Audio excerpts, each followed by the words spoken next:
Quiet. I will have order. Things are about to get dicey. Take it easy. Solidify. Order guide.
is no escape!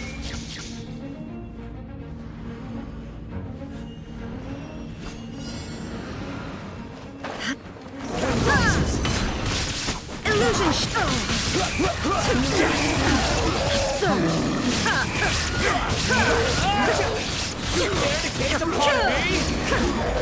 Shine down! Stabilize!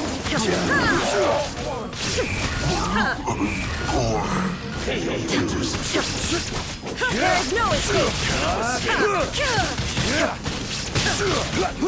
Solidify! Dodge this! Illusion shattered! I will have To order! oblivion!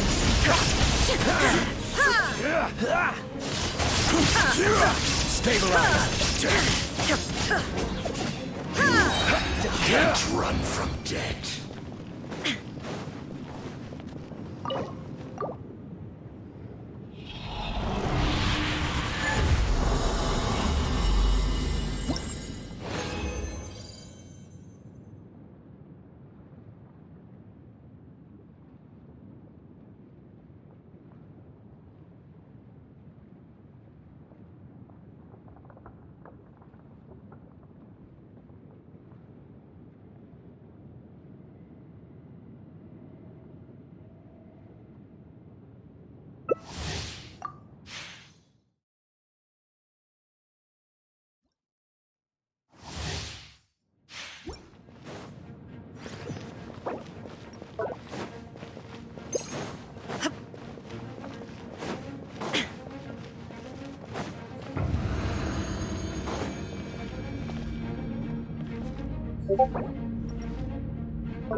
Shine down! Gather! Freeze! This one will be frozen in time. Dodge this! There is no escape!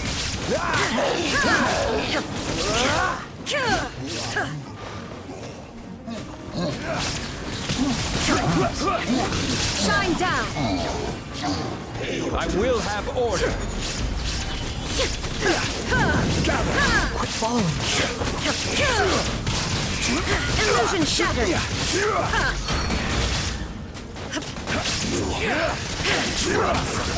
This is order! Now you shall perish! Squall and Fury! Solidify!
Shine down!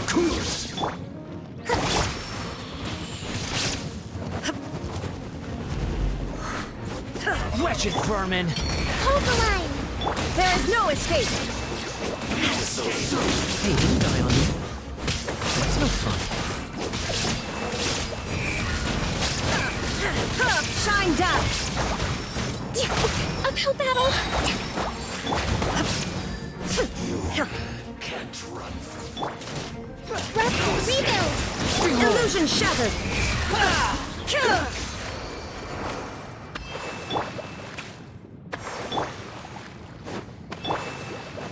Let's move out.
Hold the line!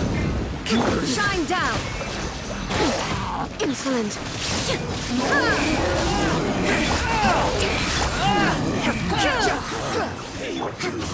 Torrent, bring refuge!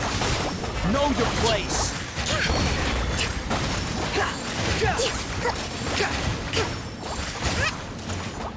Rest and rebuild! You're dead!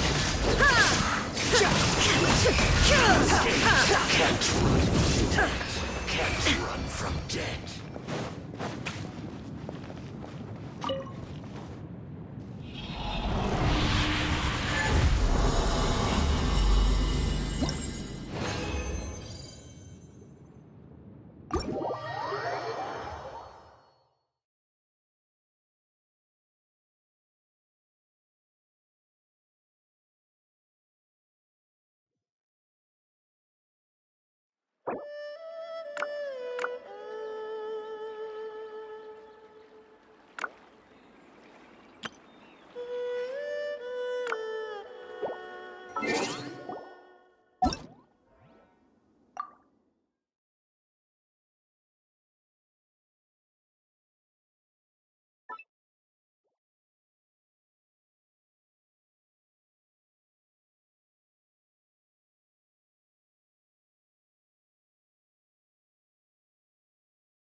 Gather!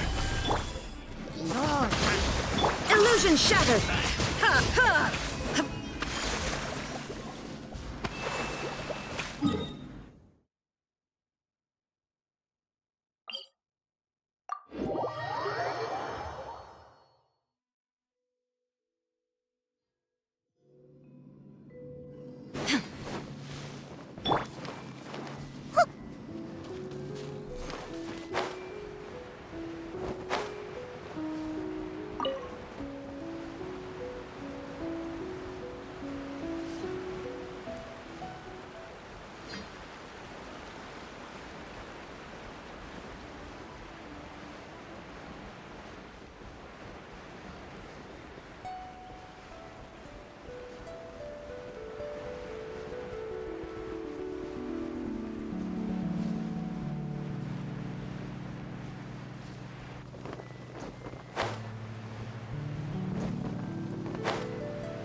troublesome.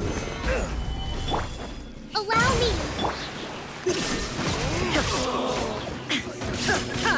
What you got? Test subject.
Inactivity serves no purpose whatsoever.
That's not being honest, that's just plain stupid. But... All the world holds dear is but a back.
That's not being honest, that's just plain stupid.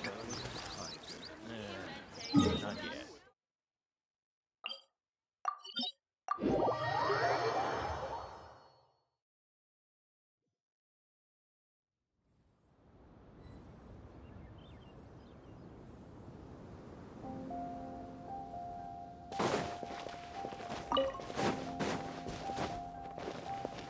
Quake!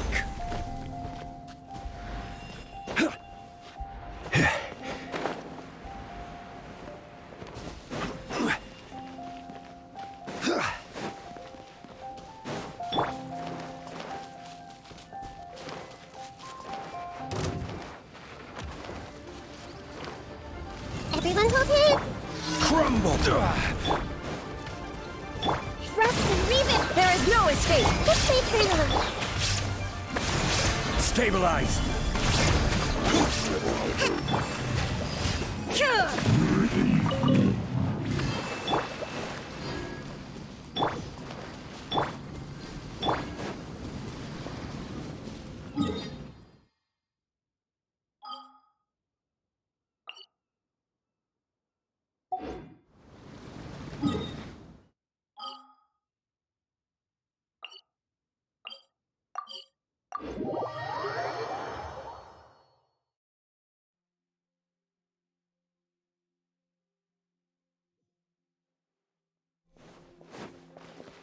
Ad Astra Abyssosk. Thank you for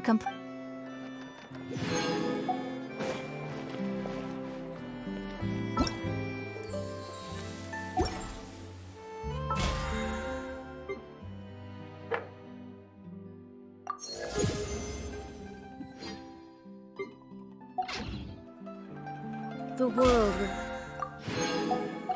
it's constant over this.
I see everything!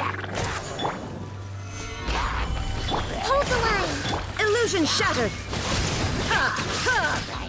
Everyone hold hands!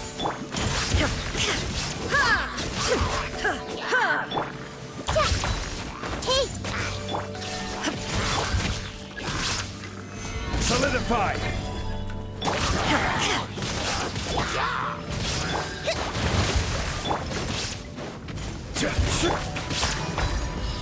Everyone hold hands! Stabilize! There is no escape!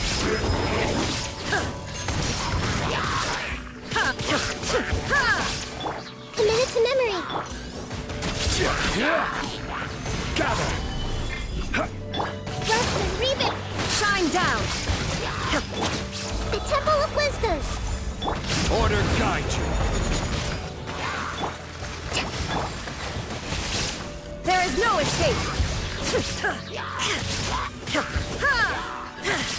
Grow, grow, grow! Solidified! Hold the line! Illusion shattered!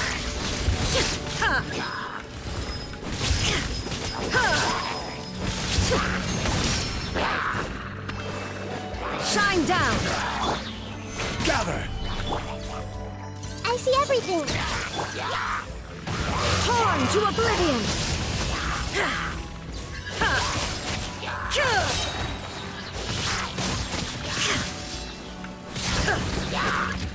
This may hurt a little. Stabilize! I will have order! Share my knowledge. Hey, Illusion shattered!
Inactivity serves no purpose.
just rely on the ocean's self-cleaning ability.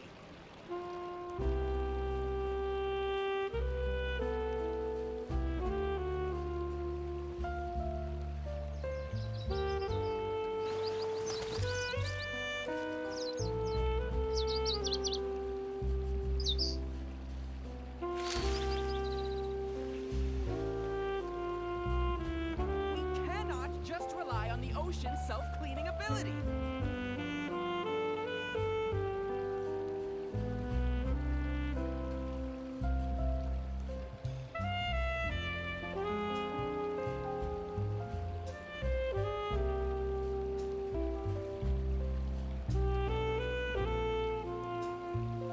All the world holds dear is but a backdrop of constant motion. I stand before it, alone Cannot and just rely on the unchanging. ocean's self-cleaning ability.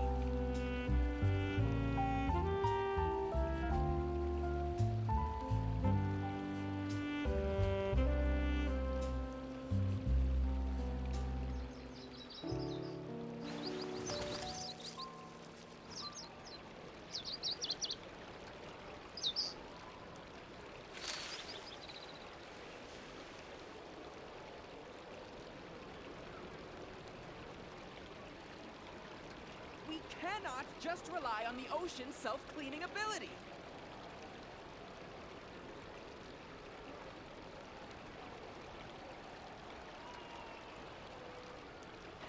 Inactivity serves no purpose whatsoever.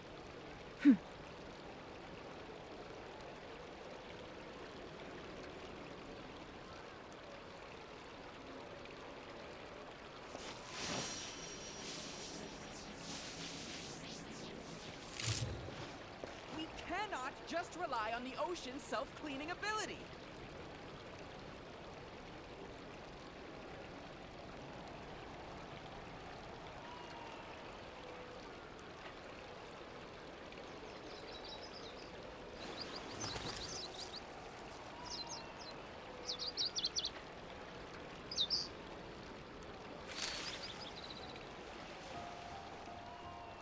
We cannot just rely on the ocean's self-cleaning ability.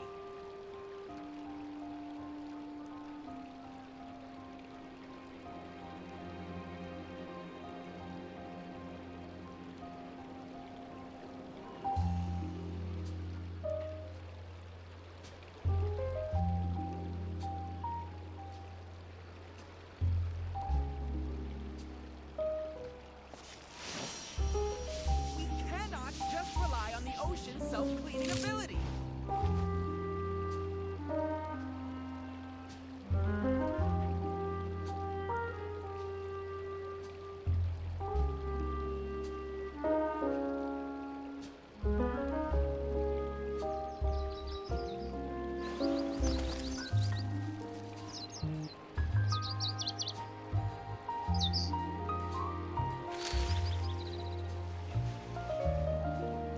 We cannot just rely on the ocean's self-cleaning ability.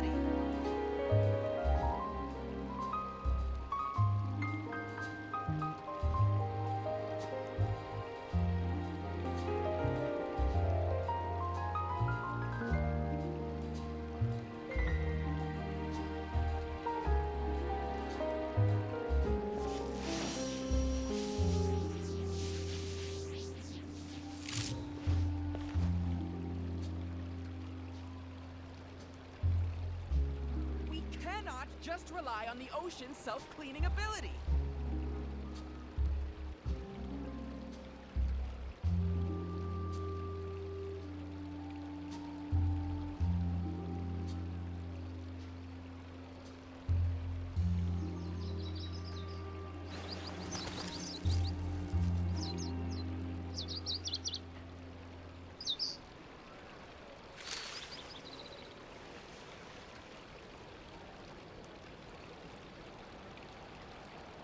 We cannot just rely on the ocean's self-cleaning ability.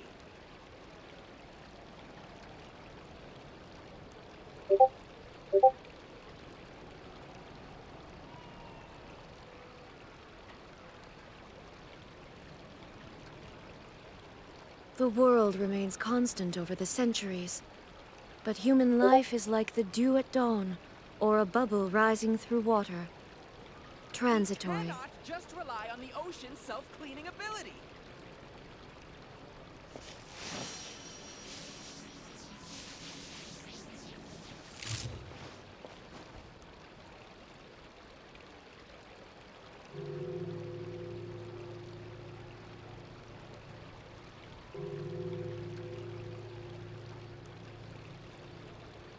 We cannot just rely on the ocean's self-cleaning ability.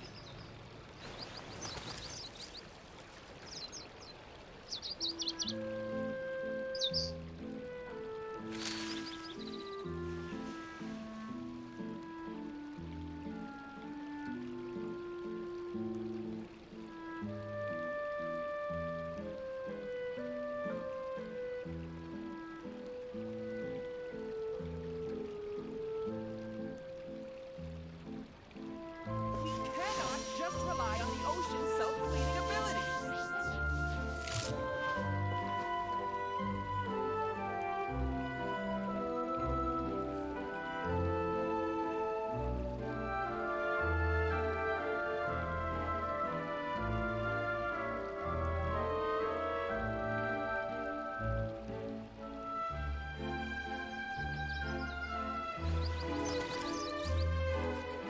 We cannot just rely on the ocean's self-cleaning ability.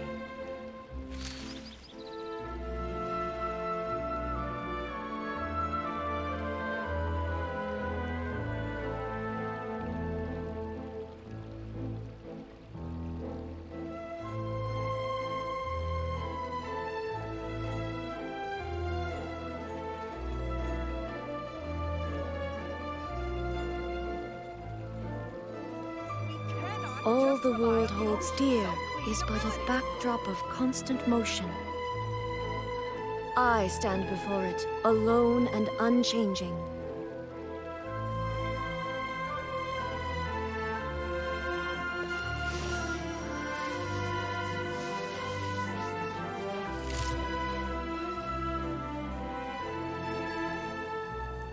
We cannot just rely on the ocean's self-cleaning ability.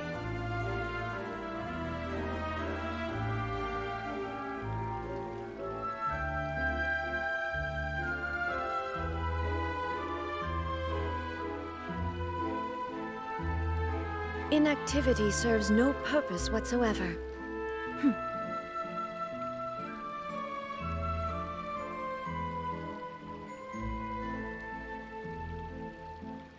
We cannot just rely on the ocean's self-cleaning ability.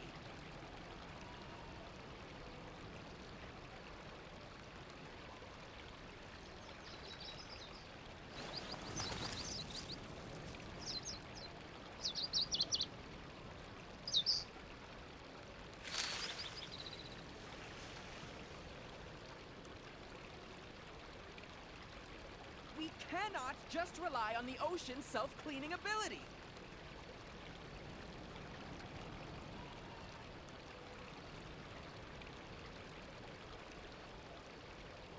The world remains constant over the centuries, but human life is like the dew at dawn, or a bubble rising through water. Transitory.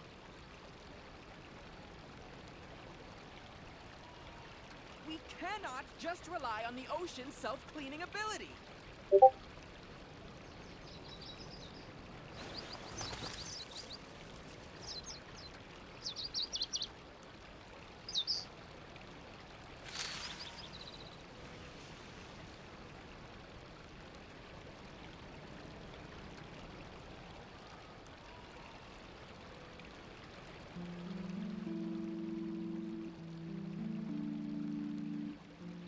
We cannot just rely on the ocean's self-cleaning ability.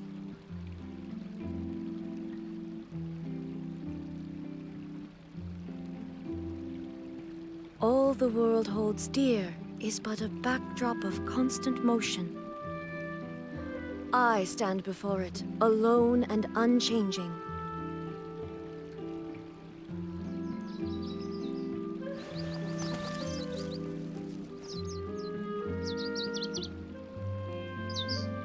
We cannot just rely on the ocean's self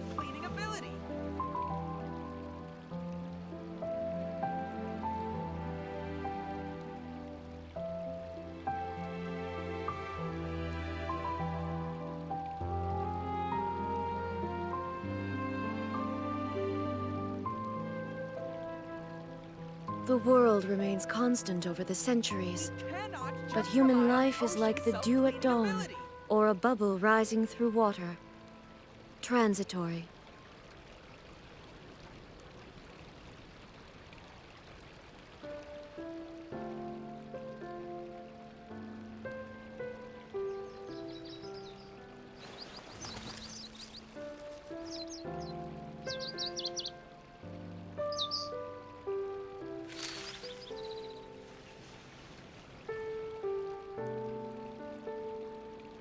We cannot just rely on the ocean's self-cleaning ability.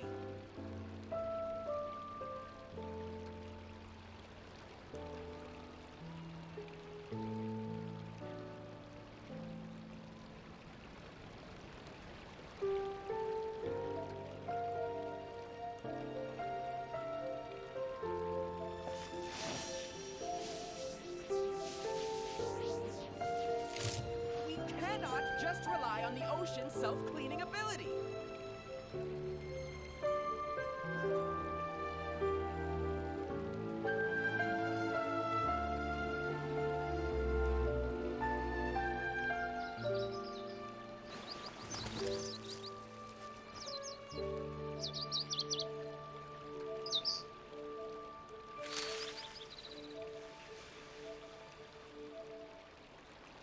We cannot just rely on the ocean's self-cleaning ability.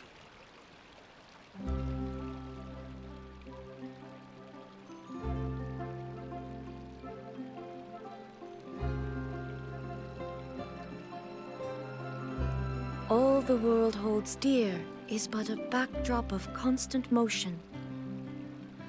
I stand before it, alone and unchanging. We cannot just rely on the ocean's self-cleaning ability.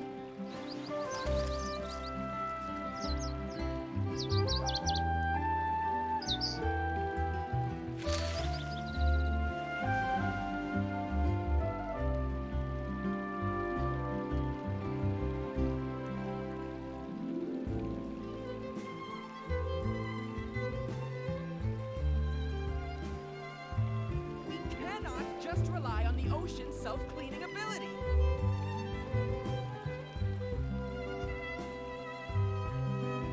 Inactivity serves no purpose whatsoever.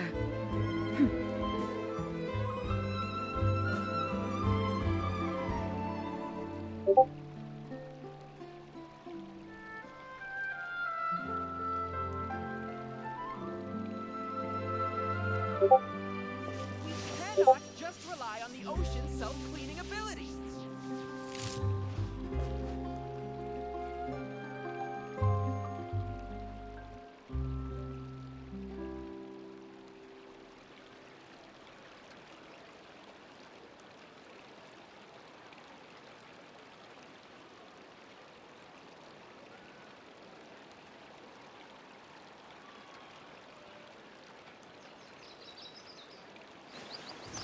We cannot just rely on the ocean's self-cleaning ability.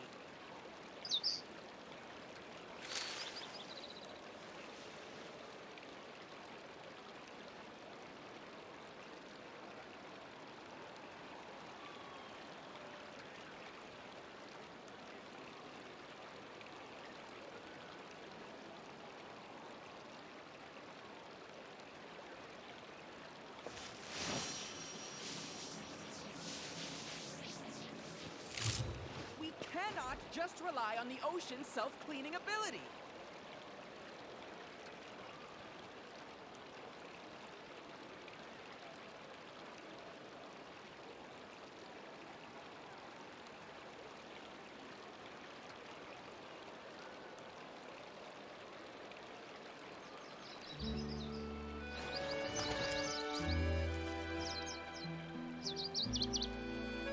We cannot just rely on the ocean's self-cleaning ability.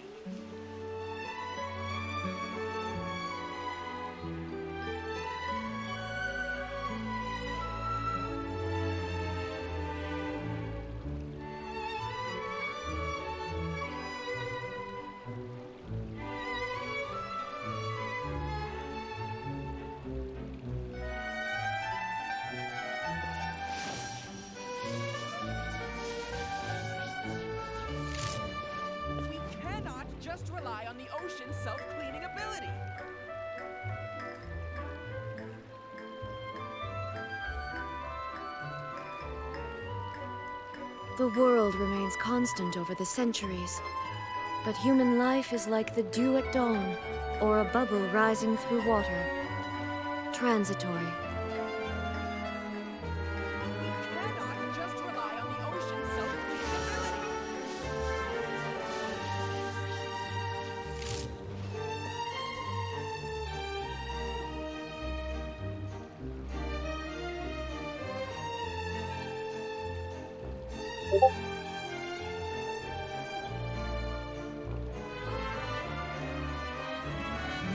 Cannot just rely on the ocean's self-cleaning ability.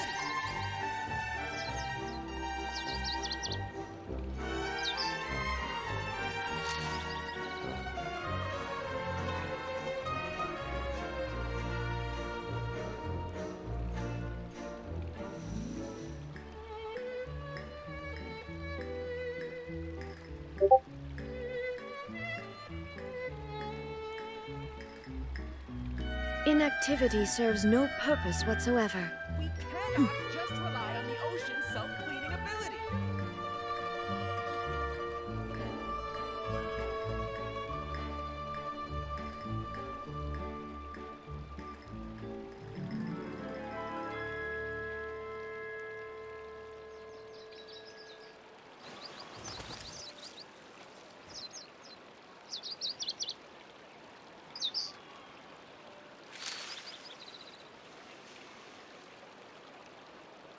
We cannot just rely on the ocean's self-cleaning ability.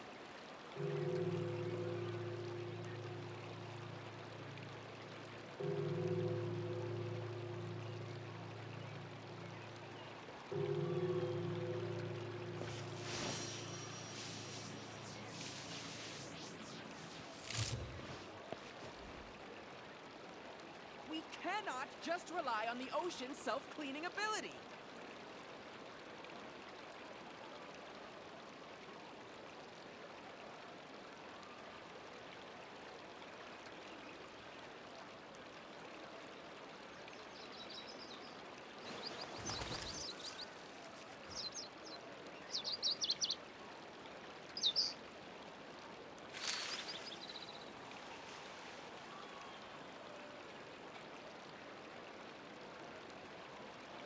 We cannot just rely on the ocean's self-cleaning ability.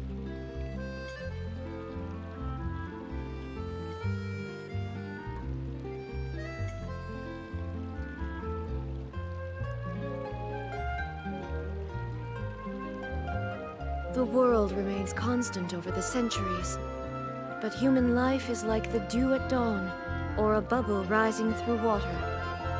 Transitory. We cannot just rely on the ocean's self-cleaning ability.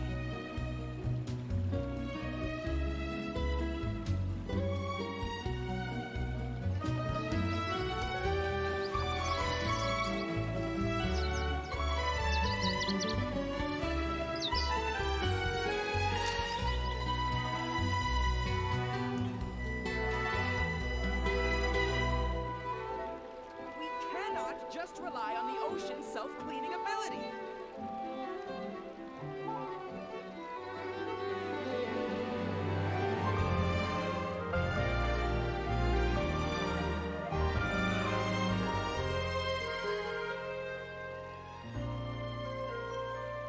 Inactivity serves no purpose whatsoever.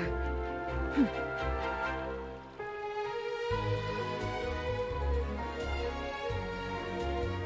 cannot just rely on the ocean's self-cleaning ability.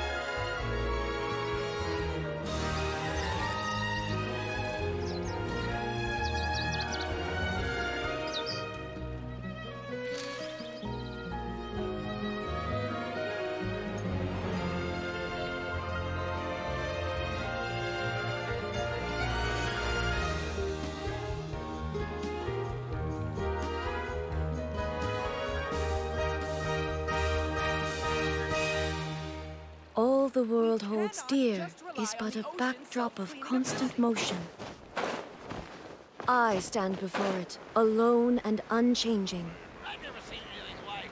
I simply could not believe it.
Take them. I have no need.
You're most certainly correct.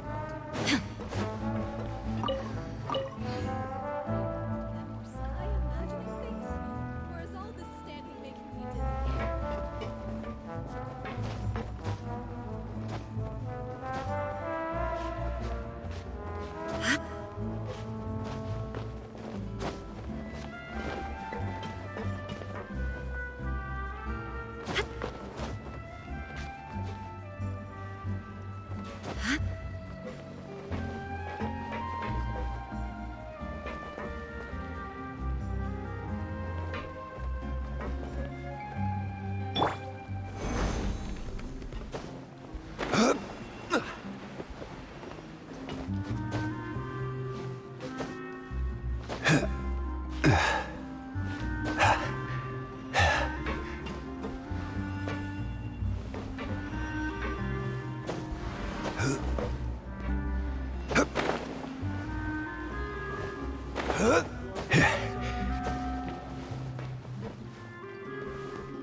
Certainly worth the extra mile.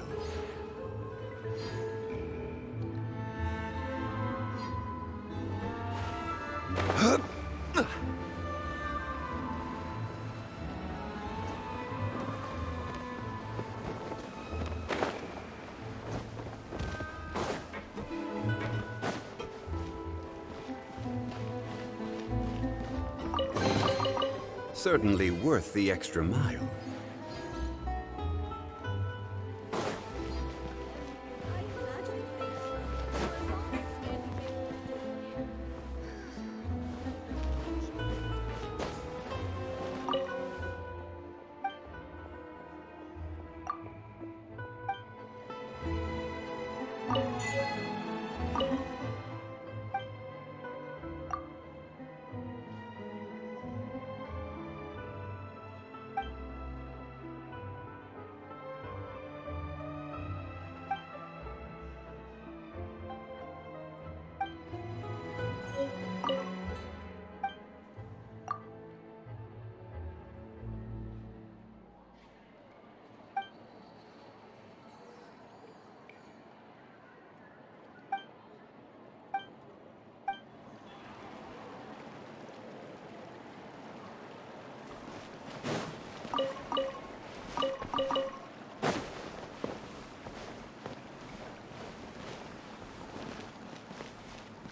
Stabilize!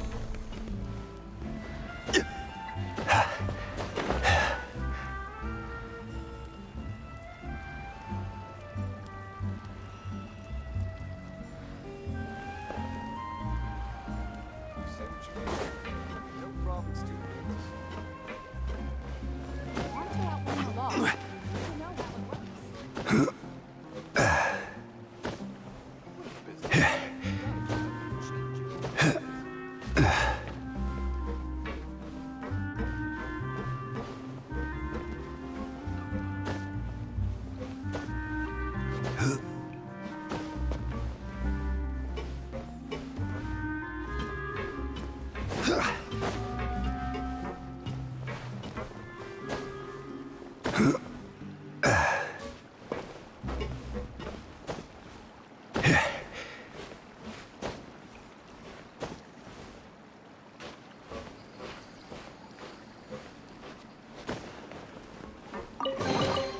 Certainly worth the extra mile.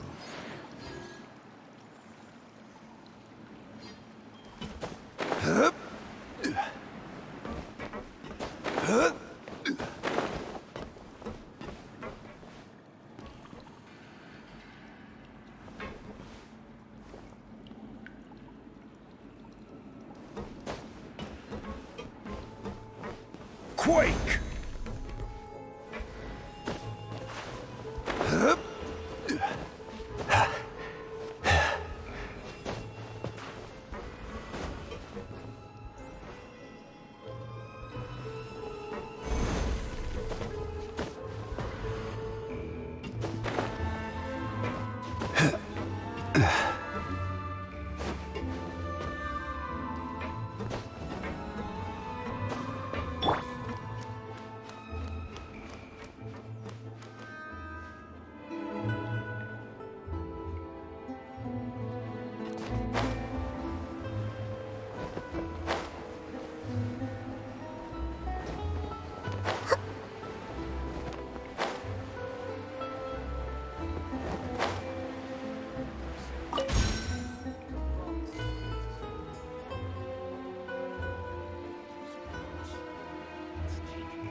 Whoa!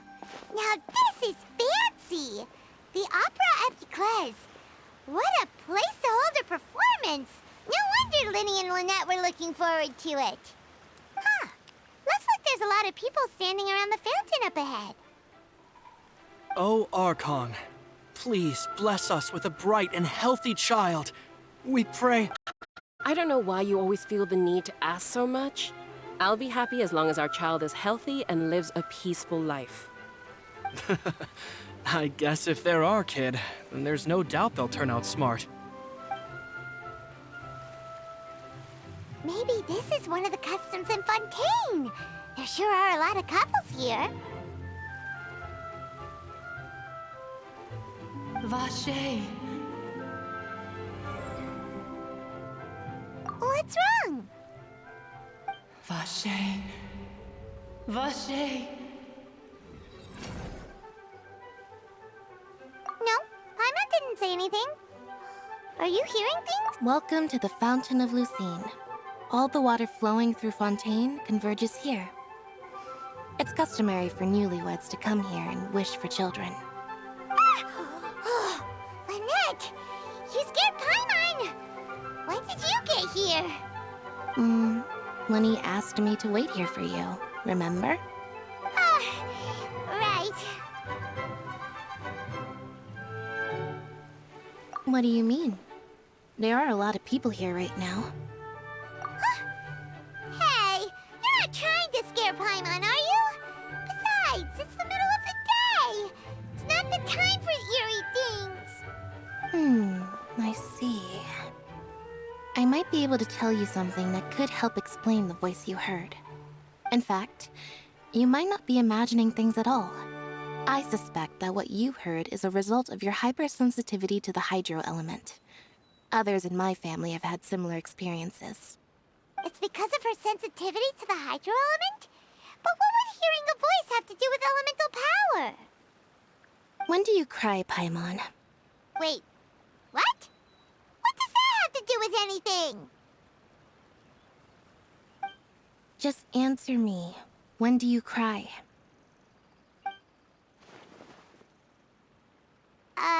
When Paimon's really sad? Oh, and when Paimon's super happy. Oh, and also when Paimon's really, really scared. Then you should understand that tears contain your most intense emotions. Like I just mentioned, the Fountain of Lucine is where all the flowing water in Fontaine converges. Even the tears that fall to the ground will eventually gather here. So maybe what you heard was the intense emotion coming from someone's tears. So, what did the voice say? If you were hearing their emotions, then Paimon wonders what happened to them. Rather than worrying about them, we should worry about my brother first. Don't let that calm look of his fool you. He tends to get pretty nervous just before a performance. So chatting with Linny might help him relax a little before he goes on stage. Oh, right. That makes sense. Let's go in and see Linny.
Just what will we come across this?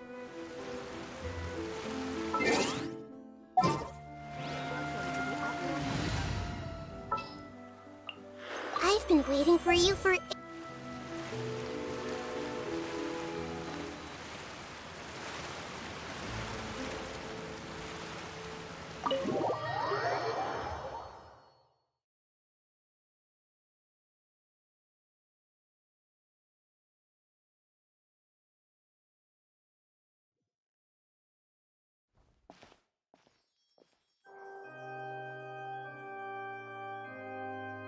Traveler and Paimon, good to see you. I knew you two would come. Are you kidding? We wouldn't miss it for the world! We've been looking forward to it! I can tell, judging by how early you've arrived. But you're actually right on time. The audience still hasn't started entering the venue yet, which means now is the perfect chance for us to take you to the best seats in the house. Wait just a moment. I'll fetch the tickets.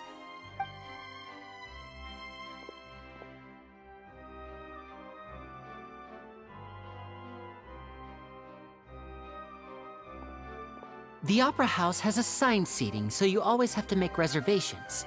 I've already reserved your seats, and here are your tickets. Ooh, front row seats! Thanks, Linny!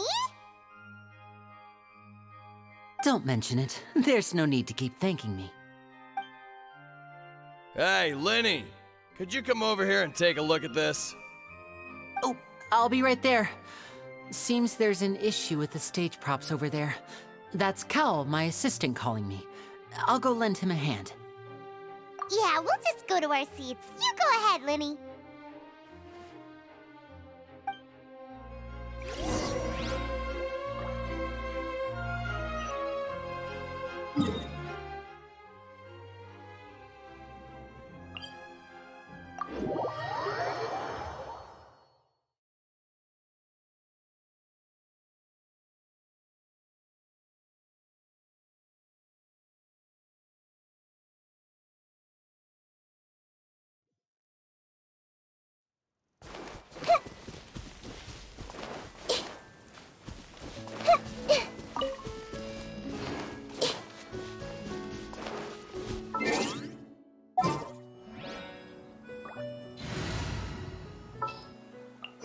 Just what will we come across?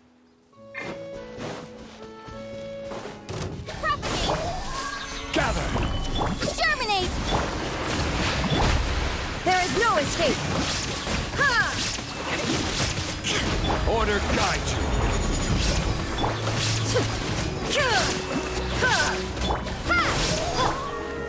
Solidify! Shine down! Ha! Propagate! Allow me!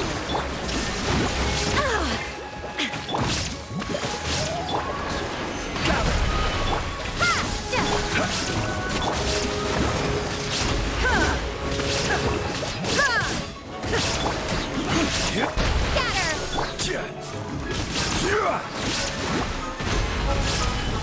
Hold the line!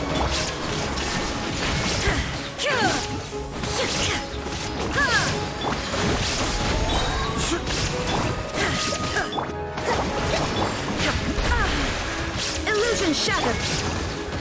Propagate! Spell! Now you shall perish!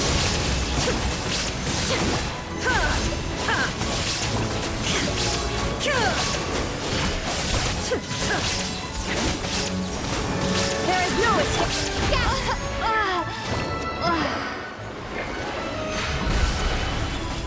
Allow me! I will have order!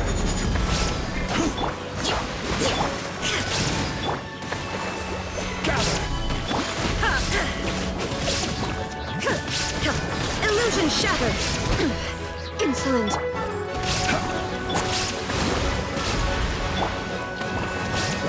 Solidify! Shine down!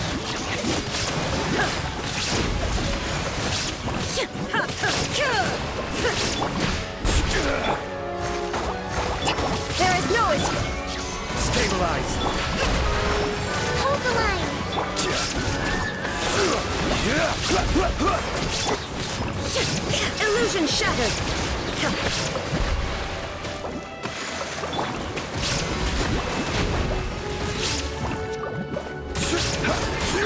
This is order. Propagate!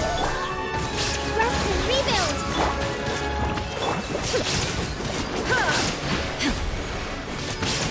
Inazuma shines eternal! There is no escape!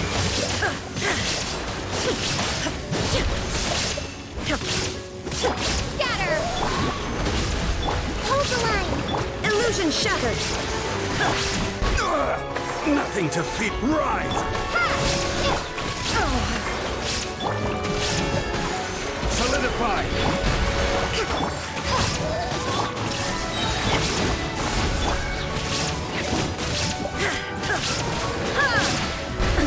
Absurd! Gather! Spring forth!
There's still some...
Osmanthus wine tastes the same as I remember.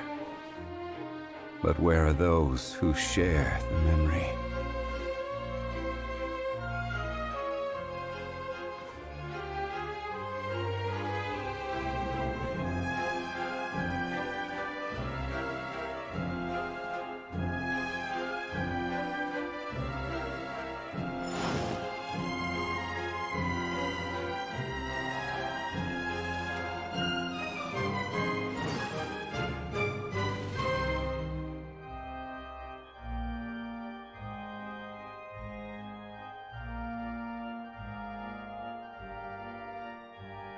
Osmanthus wine tastes the same as I remember. But where are those who...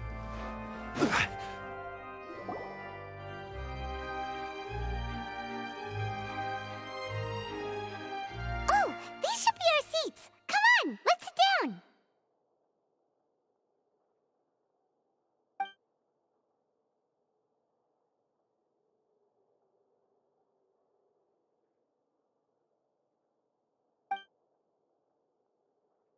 Uh...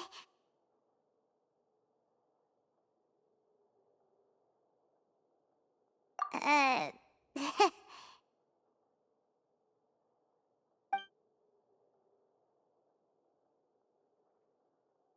Hey, traveler. Maybe we should strike up a conversation with the person next to us. Since we're sitting together and the rest of the place is practically empty still, it's kinda awkward if we don't say anything. Ah, you little... Of course you put this on Paimon.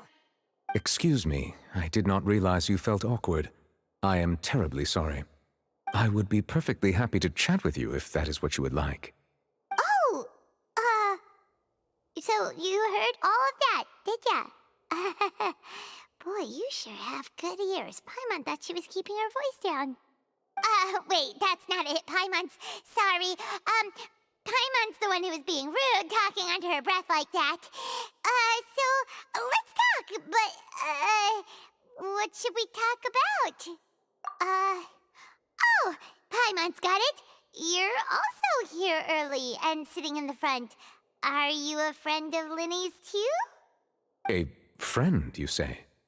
Well, if Mr. Linney would like to be my friend, I would be more than happy to reciprocate. Oh, so you're not friends with Linny then? Oh, this is getting more awkward by the second. Paimon nearly forgot to make her introduction. Nice to meet you. Paimon is Paimon, and this is the Traveler. We just arrived in Fontaine. It is an honor to meet you two. I have heard of your deeds across Tevat. And as required by proper etiquette, I will also introduce myself. I am... Oh, Monsieur Nervillet, what an honor it is to have you here to see my show. Ah, Mr. Linney. I should say it is in fact an honor for me to see your performance. Wait, Nervillet? Could he... I saw you all chatting just now. Allow me to introduce you to Fontaine's Chief Justice. That seat is always reserved for him. It wouldn't be too much to say that he's the symbol of justice. Whoa! Sorry! No offense taken. Being Chief Justice is merely what I do for work. Nearly every... And by the way, I should probably let you... There's someone sitting up there in the VIP seats that has been striking a pose for quite... I believe she is trying to give you a most elegant and... So I think you should take notice of her sooner rather than later. Otherwise she may... Huh? Oh, it's Farina, the Hydro Archon. Very good. That is for the best. No need to pay her... Huh? So is this what things are like between the Chief Justice and the Hydro Archon? All right, please wait just a moment longer. I've pretty much finished my preparations and the performance will start as soon as the... Yay! The show's finally about to start! Paimon can hardly...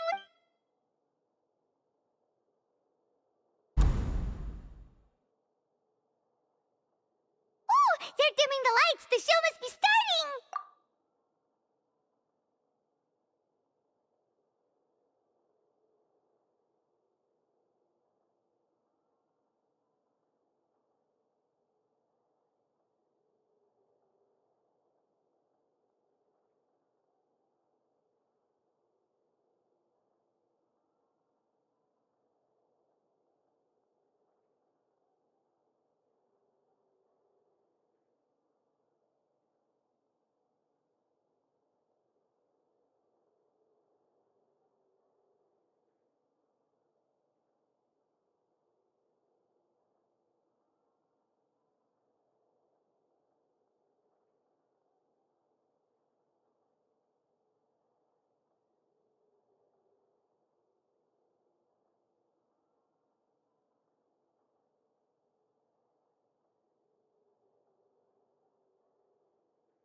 Sorry.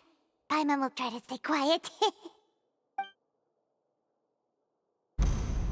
Welcome, one and all, to the Opera Epiclese. I am the star of today's show, Linny.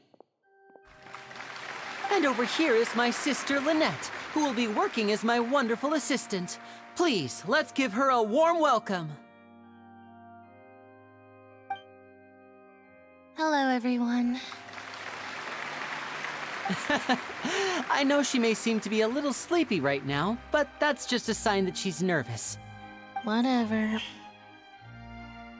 Now, some of you may be thinking, two vision holders who can freely manipulate elemental powers performing magic is not true magic at all. So, I would like to take a moment to assure you that elemental powers will have nothing to do with what you will witness on the stage today.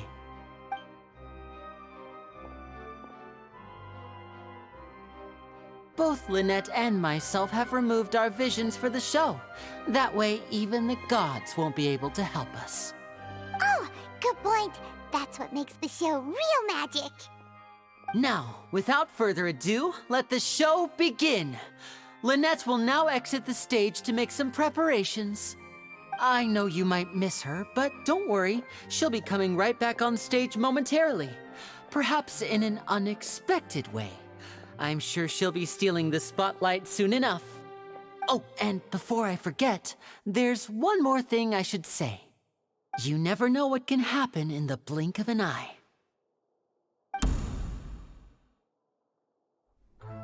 A magician's greatest skill is making things disappear or appear. The possibilities are endless.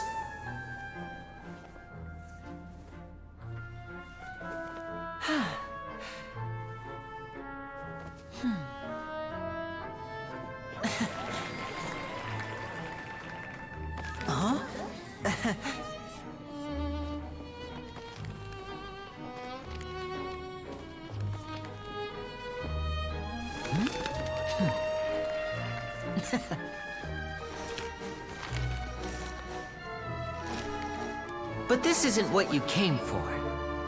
These little tricks, you've seen them all before. So it's time for something truly extraordinary, don't you think? This one's a little tricky.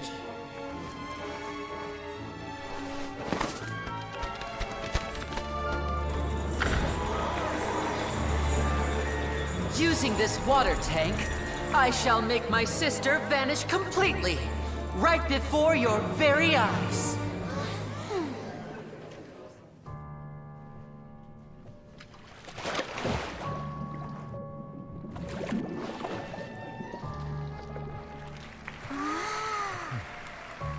It's actually quite simple.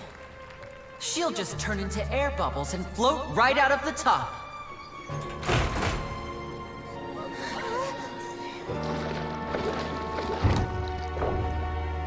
Oh no! I told them to check all the props carefully. With the lid on, even air can't escape. An amateur magician would be getting very nervous right around now. Luckily, it's me on stage, so let me show you what a true virtuoso can do.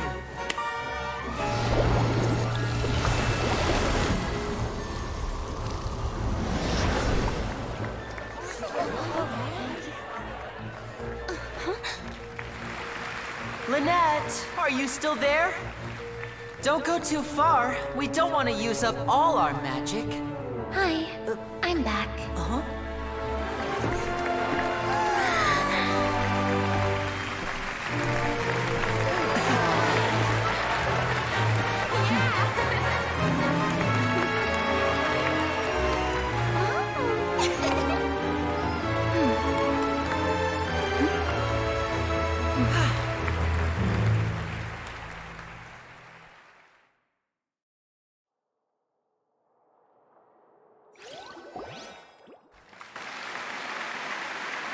Whoa!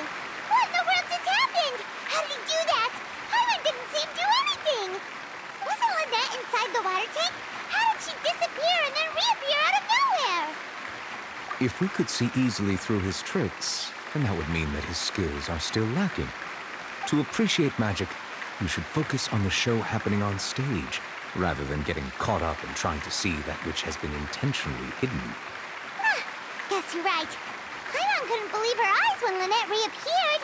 Amazing! Thank you, everyone. I'm glad you enjoyed that performance. But our magical journey has only just begun.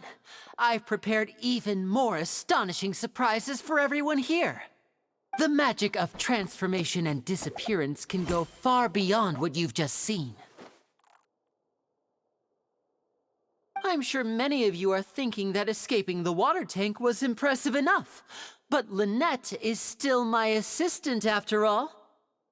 In which case, I have ample time to make all necessary preparations. So, for my next trick, I will require the participation of one lucky audience member. Please, if my assistants could bring out the magical boxes now. There are 2 boxes and only 2 boxes. One is here and one is there in the aisle among the audience. I'm sure many of our clever audience members have already guessed our next magic trick. A swap! Our lucky audience member and I will each enter a magic box. After 1 minute, we will each emerge from the opposite box. Now please, everyone pay very close attention to the box you see here. Don't give me any chance to make a move. Wow! How's he gonna do this? Hey, do you think this is all magic tricks, or does Lenny have actual superpowers? The lucky audience member will be generated by this random number selector. It selects numbers entirely at random. Even I don't know who will be chosen to participate. Now then, let's begin. Let me see. Oh, row 7, seat 3. Congratulations! You now have the chance to experience magic firsthand for an entire minute. Please, come forward. My assistant will take you beside the magic box. I'm sorry, it might be a little cramped inside, but no need to feel nervous. We've carefully arranged everything for you to be as comfortable as possible. You don't need to do anything, but no matter what strange things may happen, don't come out of the box. If the magic is interrupted, who knows where you might end up? You might even find yourself in the Fortress of Meropide.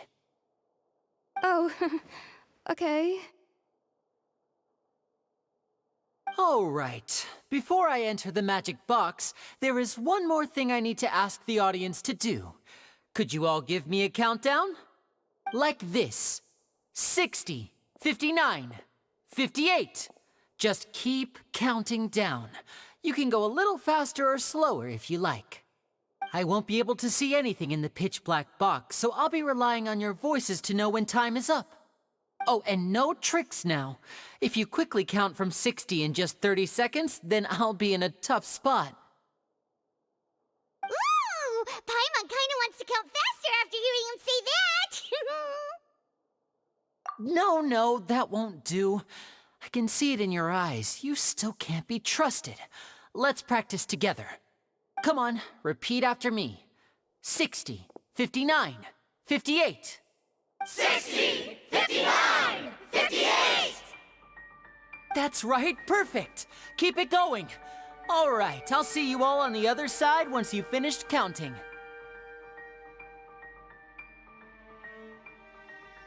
$54, $53, $52? Huh? Why aren't you counting, Neuvillette? I am counting in my head. I think things are exciting enough in here as it is. Merely a consequence of my identity and personality. Do not worry about me. Just enjoy the show. Oh, all right. You look so serious that Paimon thought you might be feeling uncomfortable or something. 40, 39, 38! Mr. Linney, are you all right in there? Is everything ready? Yes, I'm fine. I'm just double-checking the direction of the magic. It would be a disaster if we get sent to the wrong places. For example, midair right above the audience, Even though he's saying that, Lenny doesn't seem nervous at all.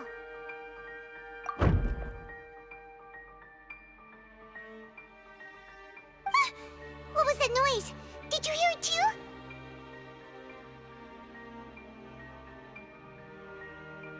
Not sure. Anyway, it doesn't seem like anyone's worried about it. 25! 24! 23! What's wrong, Mr. Linney? I can still hear you moving in there. I seem to have accidentally knocked over a decoration. I'm trying to fix it, but it's pitch black in here. I can't tell left from right. Never mind the decorations. There's no time for that. The show is what's important. No, that's unacceptable. I want my show to be perfect. Don't worry, we still have 20 seconds. Hear them counting? 19! 18! 17! It seems things aren't quite going as planned. I apologize, everyone. It feels like you're all starting to count faster, but that's all right. I know it can be tiring to do such a long countdown. 10 seconds and change is still plenty of time. 10! Almost there now. Whew. Swapping two people is harder work than you might think. Even a master magician like me can't guarantee I'll get it right the first time. Hey, wait! Is this the back one? I can't tell. They both look the same inside. Huh? No, that's not it. I'll try again. 7! Hey, slow down! Honestly! 5! 4! 3! Whoops! That doesn't count! 0!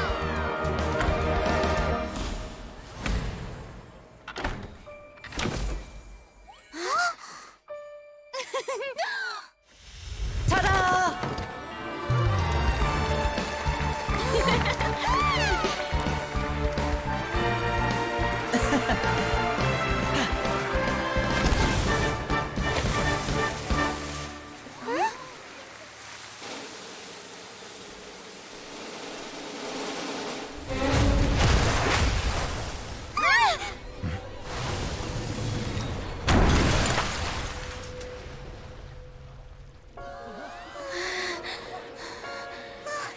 What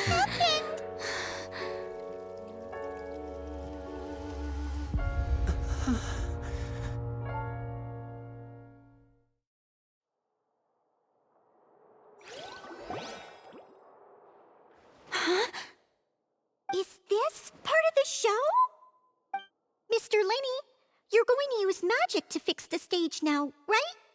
What happened? Oh no. Maybe this isn't part of the show.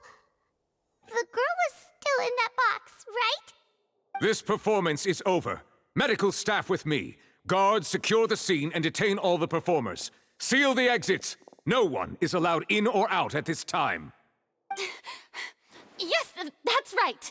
If this was just an accident, then we must investigate the cause. But if this was all part of some scheme, then those accountable will not escape the judgment of the God of Justice! No need to be alarmed, you two. We'll get to the bottom of this soon enough.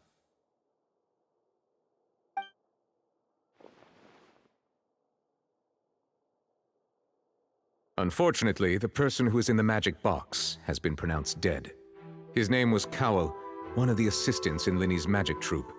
Apparently, the fireworks on stage ignited the ropes that were suspending the water tank, which then caused the tank to fall onto the stage.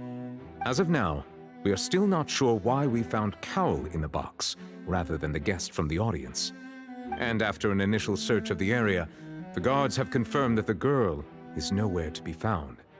It appears that this incident was not merely some mishap with the performance. And there are many indications that it is connected with the case of the serial disappearances of young women. The serial disappearances case? That's the case that Charlotte mentioned before. I know the truth. I can see through the whole thing.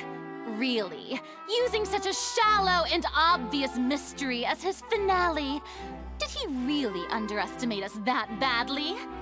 I say that our powerful magician, Mr. Linney, is now the prime suspect for the serial disappearances case. Huh? Why me? This whole thing was an accident. Oh, this all occurred during your magic show, did it not? The missing girl disappeared after being chosen, did she not? The deceased is one of your assistants, is he not?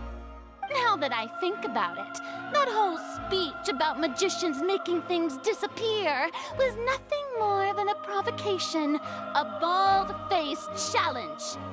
That can't be right. How can Lenny do this? He was in the box on the stage the entire time. We can even hear his voice. Besides, before the show, he told us that he would like to catch the criminal behind the disappearances. He couldn't possibly mean catching himself. Save discussion for a later time, please. Lady Farina, may I assume that your comments just now constitute an accusation against Mr. Linney and his associates, and that you are pressing charges? Huh? I just think that he... Well, I think it might be a little early to talk about formally pressing charges. But what Lady Farina said just now makes perfect sense. Looks like she's gonna personally deliver justice.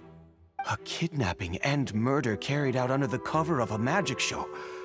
Lady Farina said it all. I mean, of course, my dear people. But what excites me even more than the obvious truth before our eyes is the opponent I'll be facing. That's right. I mean you, Traveler. You'll support Linney, won't you? After all, he was the one who helped you the first time we met. Then there's no problem at all. You know, the Traveler and I already had a duel the first time we met. But with Linney's help, our little duel ended in a draw. But draws really are the most boring possible outcome. So, no more draws. Between the two of us, there must be a clear winner and loser. And what better place to hold such a riveting showdown and decide the true victor than here, on the grandest of stages, the Opera Epiclese. Huh? It wasn't a draw. She obviously lost last time. I understand. Charges have now been pressed, and as such, a trial is in order. Well, Traveler, seems Lady Farina has set you in her sights. But putting her dramatic rhetoric aside for a moment, I would like to ask you, are you willing to act as Mr. Linney's attorney and defend him in this case? Very well. The trial will be held a day from now in the Opera House. Both sides may investigate the scene to build their cases and search for the truth.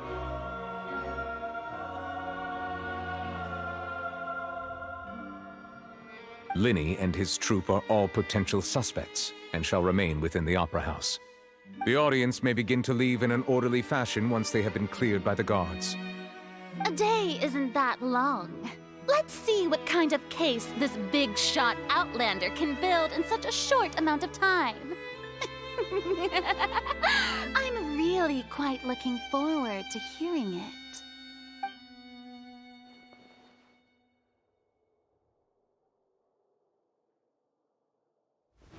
Lenny!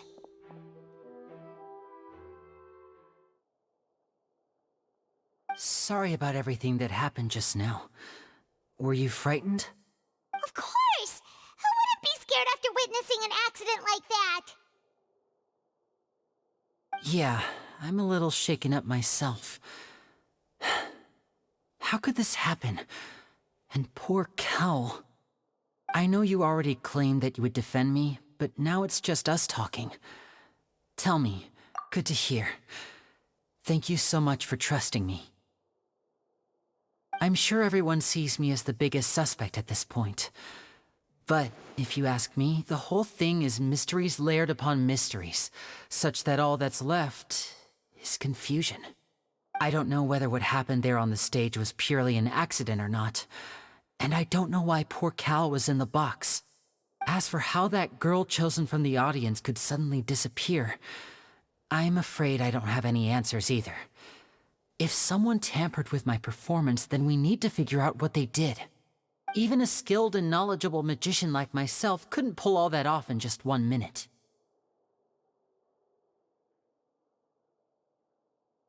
Which is precisely why we need to investigate. As this book says, the impossible could not have happened. Whatever happened must have been that which is possible. Paimon bought them when we were reading at the bookshop in the city earlier. Pretty cool, huh? Don't worry, Paimon used her own savings to buy them. It wasn't from our travel funds. I think they look cute on you, Paimon. You have good taste, Lynette. That's the right attitude. Feeling depressed isn't going to help me now. I need to get back to my normal self. But with the guards watching our every move, it's going to be especially difficult for Lynette and I to prove our own innocence. Good thing you agreed to be our attorneys. Thanks for that. We'll be counting on you. Yes, thank you so much.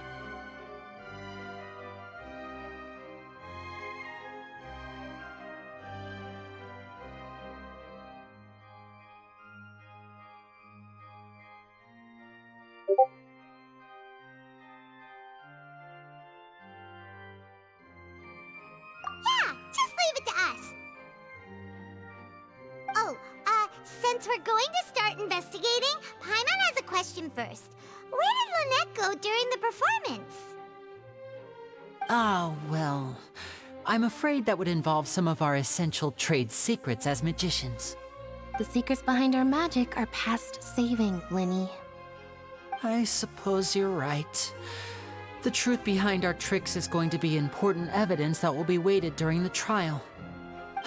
'Tis truly a pity. As a magician, our magic show is a work of art. We've poured countless hours and spared no effort in perfecting it. But if revealing our secrets will help you uncover the truth behind what happened, then it will be well worth it. We should go somewhere else if we're going to discuss our magic tricks. We'll go speak with the guards, and in the meantime, you can go investigate the stage and the seating areas. Alright, let's go have a look while the investigation teams are still here. Detective Paimon is on the case!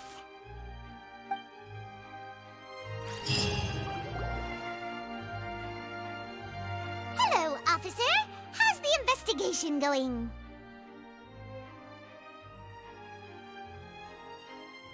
I see.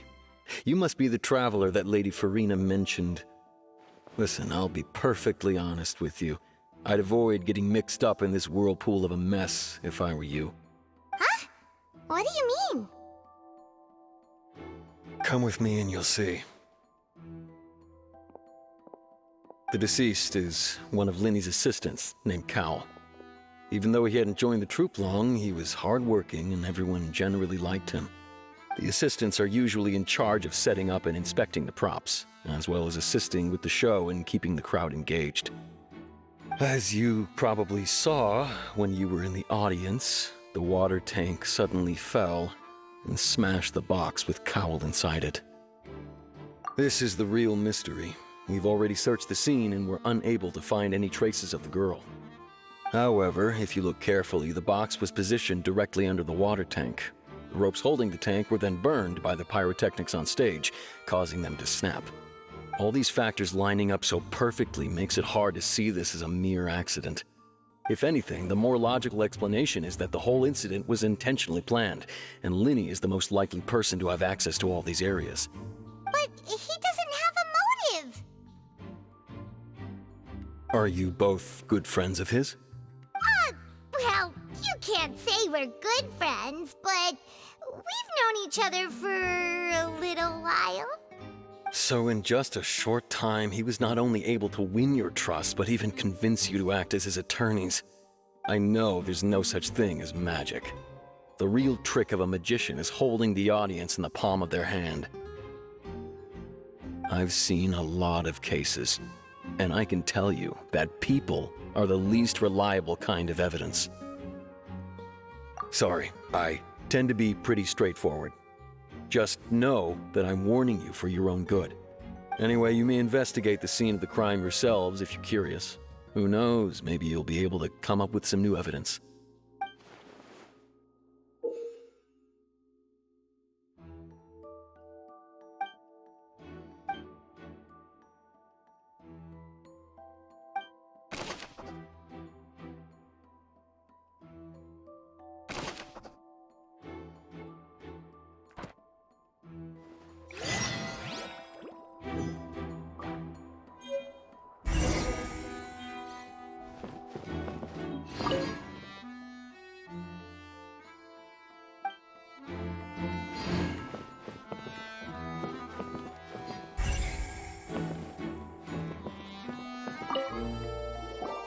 So this is the rope that broke and caused the water tank to fall.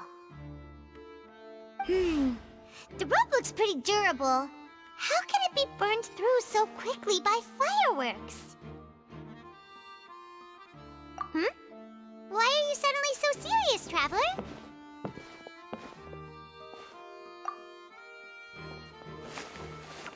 Whoa. Look! This bit is made from different material! Most of it was burned away, but there's still a little bit of it left. Huh. So if a rope meant to hold something was made with that kind of material in it, then that means...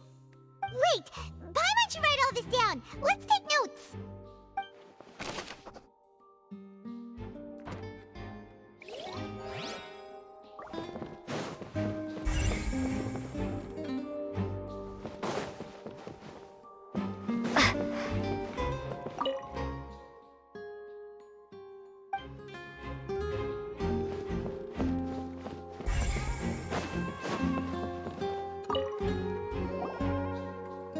The investigation team has some new findings. Turns out there's an issue with the random number selector after all. See, I told you. What if the machine picked some big guy's seat? You think the murderer would have still made his move then?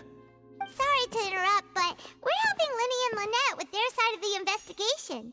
What were you saying about the number selector? There's something wrong with it? You're trying to help them? That'll be a tall order. Linny used the machine to pick a random member of the audience during his performance, right? The lucky girl that later disappeared.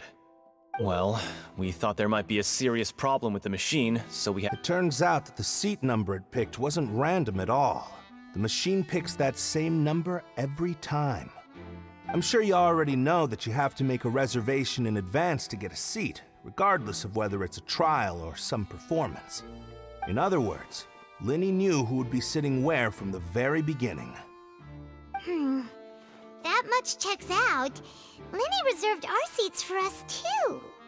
Bet you see why I was saying it'd be tough to make a case for Linny.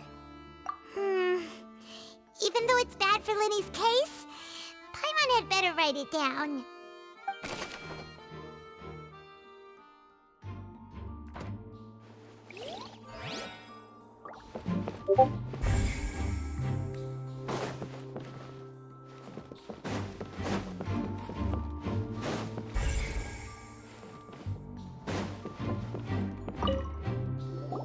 Hello there. What are you investigating? Oh, this location has also been cordoned off because the Magic Troupe members are currently considered prime suspects. The investigation team is still collecting evidence. The seats were all booked in advance, so we were able to deduce the missing woman's identity by checking the guest list.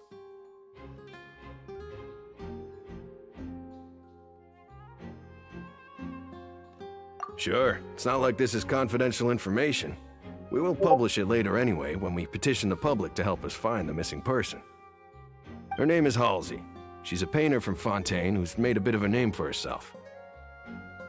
Apparently, she wasn't a regular at the Opera House, but she'd been feeling some pressure with her work lately, which made her decide to come see the magic show. The Magic Troop members all claim not to know her, and we have looked into her social connections. It seems that she has no personal grievances or conflicts of interest with the suspects. Simply put, she wasn't related to the Magic Troop at all, which matches the features of the previous serial disappearances. Were the victims of previous cases also chosen at random? That's how it seems to us, in any case. Apart from the fact that they were all young women of around the same age range, there really weren't any other connections between them. Okay then.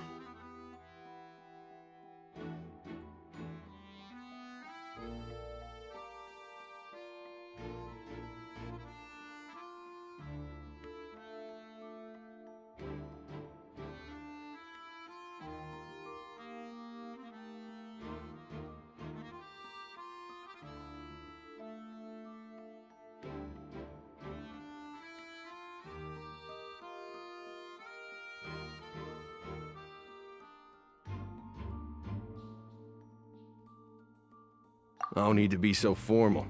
If you do happen to see the missing girl, please be sure to contact us. It is of utmost importance that we get to the bottom of these disappearances.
Lenny's still talking to the guards.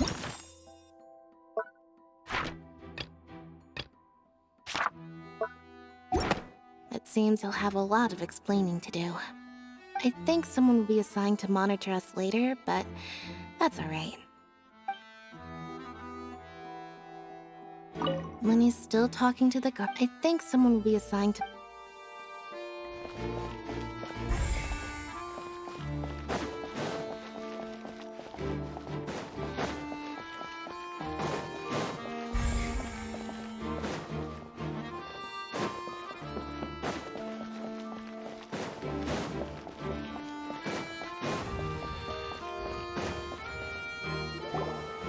Hey, you! Yes, both of you! Over here! I've been keeping an eye on you for a while now. Huh? You mean us? That's right. If I'm not mistaken, you're also among those who wish to cut down the thorns and pursue the truth. No? And by the looks of it, you're not from Fontaine. Well, you're right on the more about that one, but who are you? Have you never heard of the Spina di Rosula?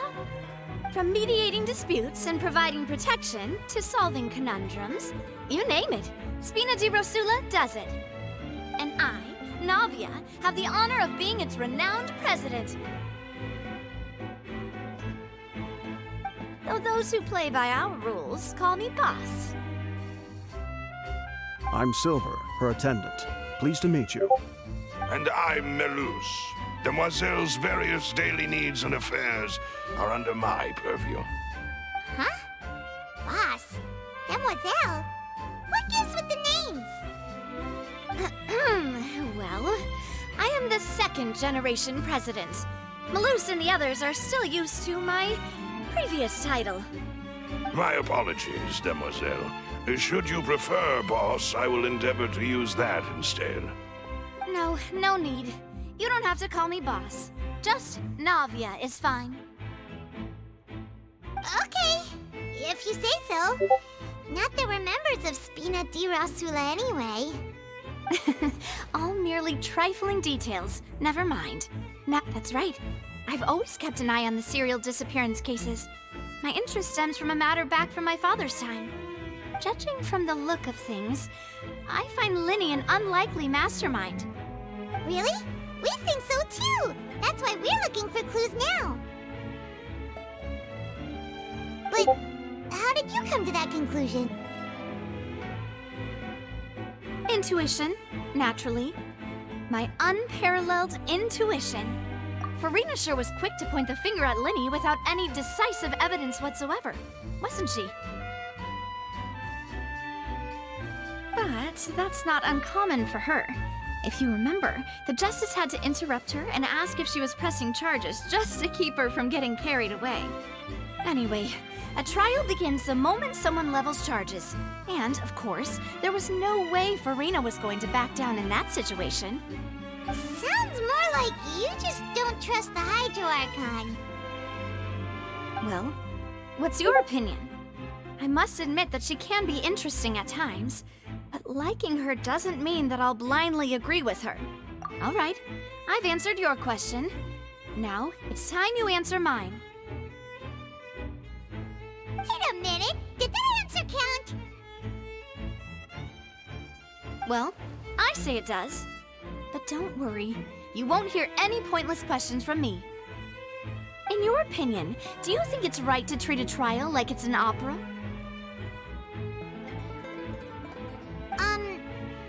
Well? And why would that be?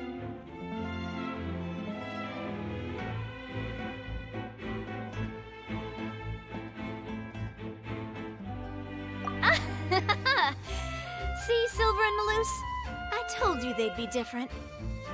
Most astute of you, demoiselle. I too think that the traveler's response was most excellent.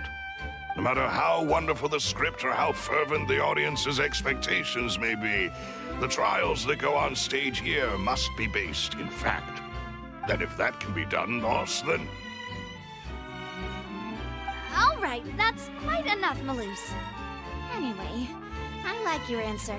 You passed with flying colors. Now, I need to make some preparations, following which our joint investigation shall commence. You two shall be my assistants. Wait! Since when did we become assistants? Oh, well, I can be the assistant, sure. Or your companion, if you like. I'm really not that fussy. That's more like it. Far be it from me to brag, but I believe that Demoiselle's intuition will be instrumental in uncovering the truth. You wish to save a friend from false accusations, and we wish to unravel the disappearances. In this sense, our goals are aligned. You have a point. You're quite the talker, aren't you, mister? And what about you over there? What do you think? You seem like you've got something on your mind.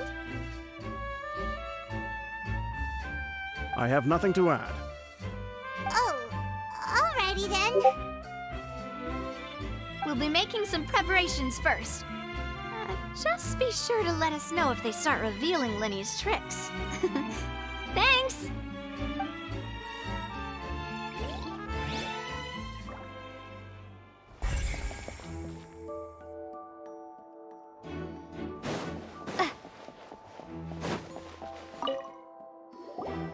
Sorry, but no one can freely enter or exit the Opera House at the moment.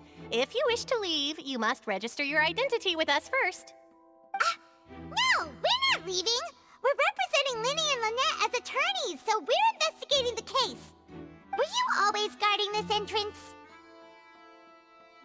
Yes, after the Chief Justice gave the order, everyone coming in or out must undergo a strict inspection. So, the missing girl couldn't have left from here. At least, not from that point on. I doubt there was much opportunity then, either. How can you be so sure, Well, because I was in charge of security near the entrance at that time. I couldn't see Linny's performance from here, which was quite a shame. Just my luck.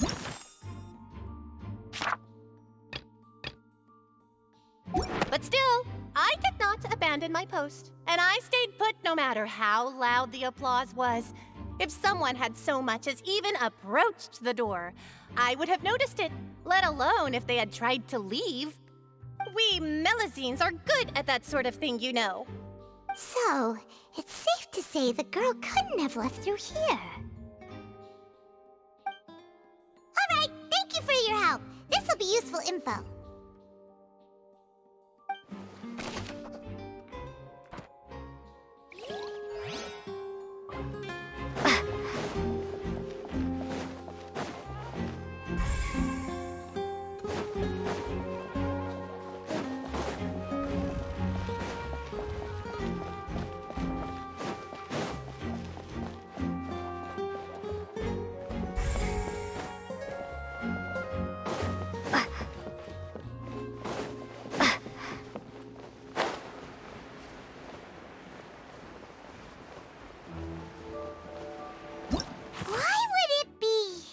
Performance would not have been visible from where the doors were guarded. Why would it be him? Gosh, no wonder this...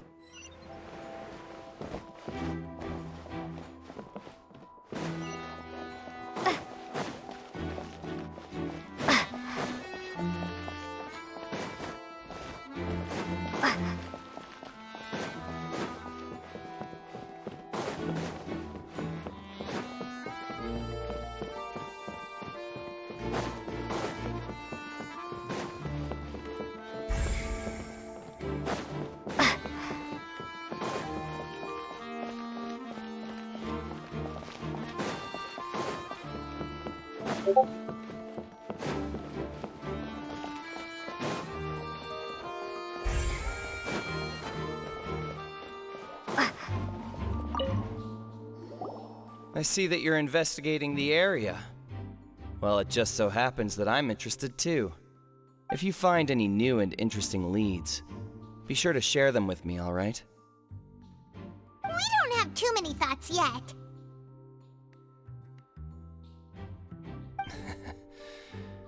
Then why don't I tell you my hypothesis first? The way I see it. And I'll start it with that loud thud. The thud?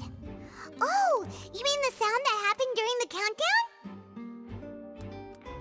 Yes, exactly. It wasn't terribly loud, but I suspect that most people heard it. It's just that everyone was awaiting the results of Linny's trick with bated breath, so no one paid it much mind. But now that the incident has happened, the thud has become an important clue. That makes sense. So, what do you make of it? I'm of the opinion that it may have been the sound of Linny's accomplice, Lynette perhaps, jumping atop the water tank or something like that. And when the pyrotechnics went off, she cut the rope, sending the water tank crashing down. But wasn't the noise we heard too loud for that? Perhaps the balance wasn't right, leading to a particularly rough landing. Oh, that's true. I suppose I must reconsider. That does remind Paimon, though. What was with that sound?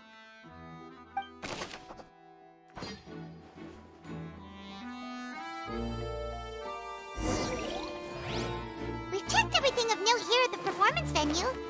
Paimon wonders how Linny's discussion with the guards is going. Let's go see, shall we? Ooh, things are getting interesting, huh? We're about to see how magic is made. Understood. Then I will be going with you. Just so you're aware, I will be monitoring your actions and making notes as necessary. Very good. Thanks for...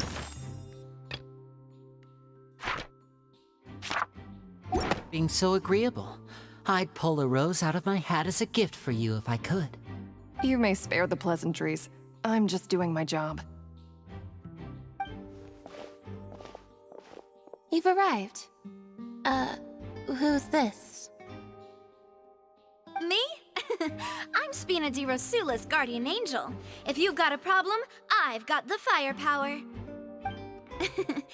Sorry, I got a little carried away there. Call me Navia. I'm a partner of theirs, and will be helping investigate this whole situation. And these are my companions. Would you mind if they join as well? Fine by me. Oh, new helpers? I would be most grateful. Well, let's just say we're tagging along. It's not every day you get to see the secrets behind magic performed on such a large scale. I appreciate your kind interest. Come with me. We'll be heading below stage.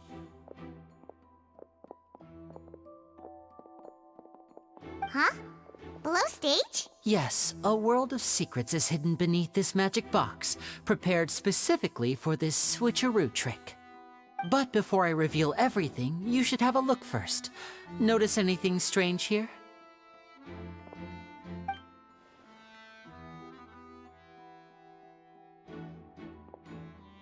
I'm not trying to be dramatic. Remembering the details of a trick will help you understand the methods used to perform it more easily. Huh. Weren't there balloons and other decorations here? Where did all that go? Ah, good eye. That said, you're still far from discovering the answer. The back? You mean the inside of the door? What's different about it? Paimon didn't notice anything. Very good indeed. I thought you might not be able to catch that, given that you were sitting in the first row. The back of this door was patterned. Those patterns are now gone, replaced by a smooth wooden board. So, if you put 2 and 2 together, what do you get? Exactly. All right, let's go. I'll tell you how it works as we head down.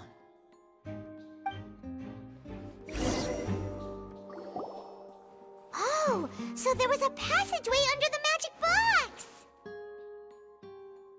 box! I knew you'd figure out most of it as soon as you saw this place. The 2 magic boxes are positioned right above the 2 entrances of the tunnel. See this flatbed trolley? The box with the lucky audience member in it would be shuttled over to the other side using the trolley. This trolley can raise and lower and even rotate, ensuring that the box will face in the right direction. I see. So that's the purpose of the box inside another box. Precisely. The inner box would descend after the audience member was put inside and be moved along the trolley, all while the outer box would remain on stage as if nothing had ever changed. So that's how you did it! Once the box was lowered, the trolley would store some energy through this device here, with which it would complete the rest of the steps. The audience member would only be able to feel some slight movements in the dark, and by the time she walked out, she would already be back on stage. Right! You were talking that whole time, and you even came out for a moment near the end! Ah, yes. A phonograph operated by Lynette was used to achieve that effect. My assistant and I had already scripted our conversation beforehand. When the countdown began, I had already gone to the opposite box via a tunnel using that ladder. And what about Lynette? Where was she? I was in the mezzanine space in the back of the box. Oh, interesting! That's how we were able to coordinate Linny's lines with the assistant. And, by the way, I was the one who walked out of the box at the end. I mean, we are twins. All it takes is a change of clothes and no one can tell who's who. And that's my favorite part of this trick. Only Lynette and I can perform it. So that's how it all worked! Wow, every detail you revealed was more amazing than the last! Lynette would briefly walk out of the box and then go back in, jumping into the tunnel and escaping before the box on the trolley could finish ascending.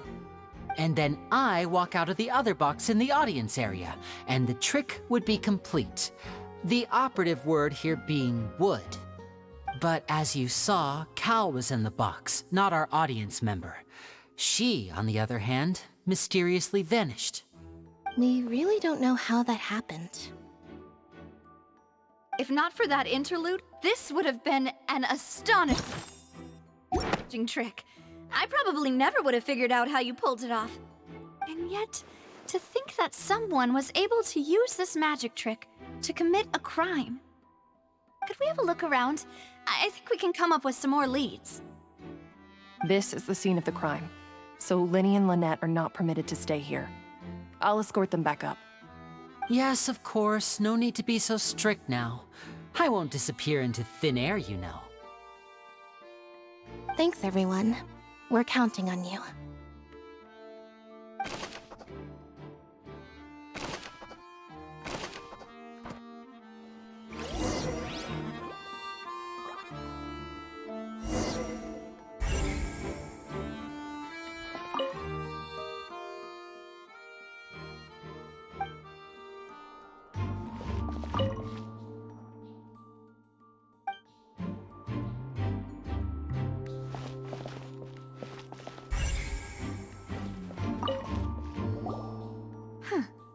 What's this?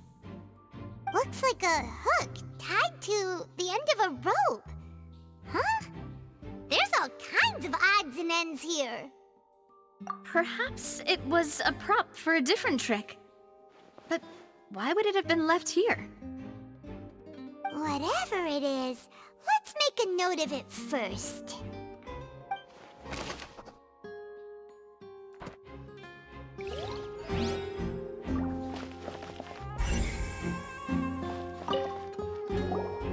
The floor is wet. Please be careful not to slip. Speaking of which, why would there be water here? Oh, Paimon knows! It's one of those tricks where you pour water into a jug and then flip the jug over only for the water to disappear? And here's a broken vase. Huh. Did the trolley knock it down while moving? That can't be. The trolley moves along tracks from start to finish. It couldn't have hit the vase at this distance. Let's note this down too and think about it later.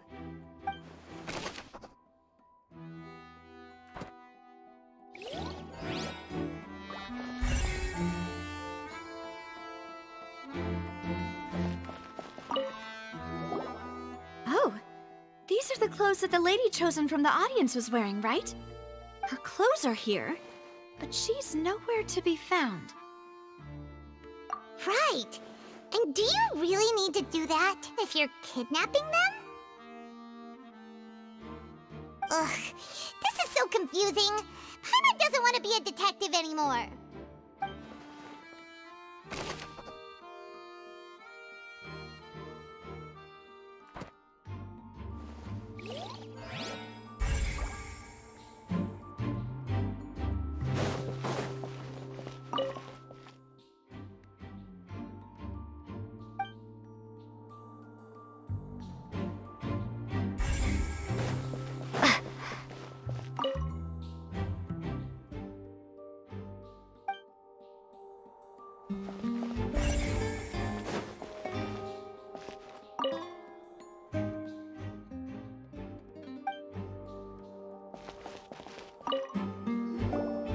What is this place?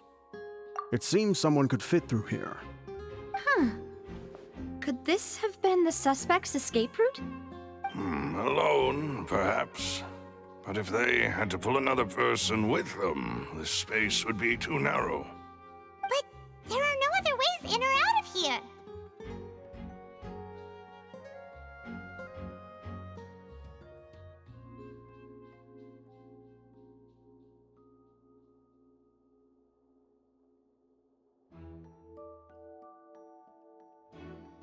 Oh, you're right! Let Paimon write that down.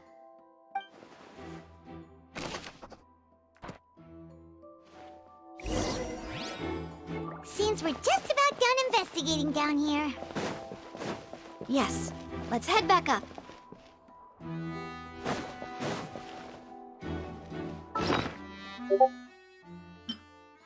Why would it be him?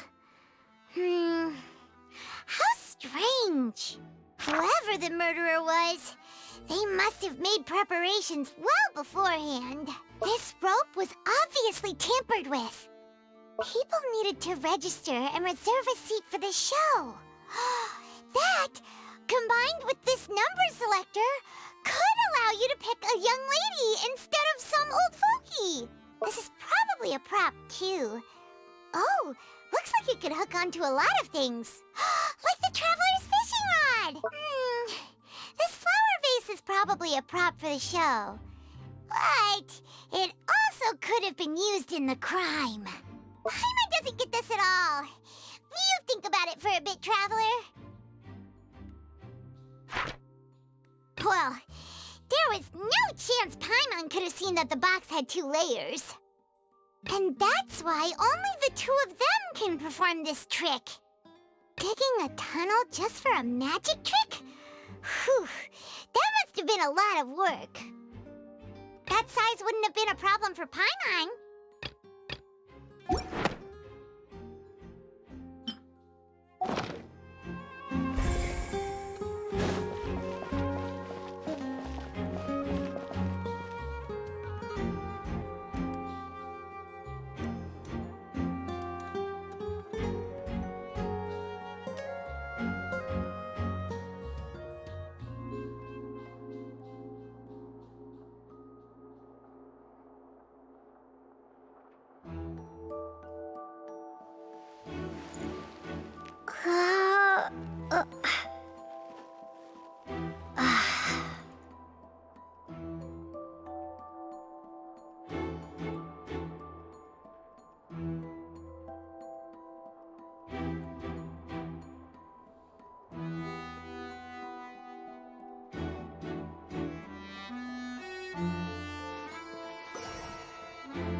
We've ascertained the state of the crime scene.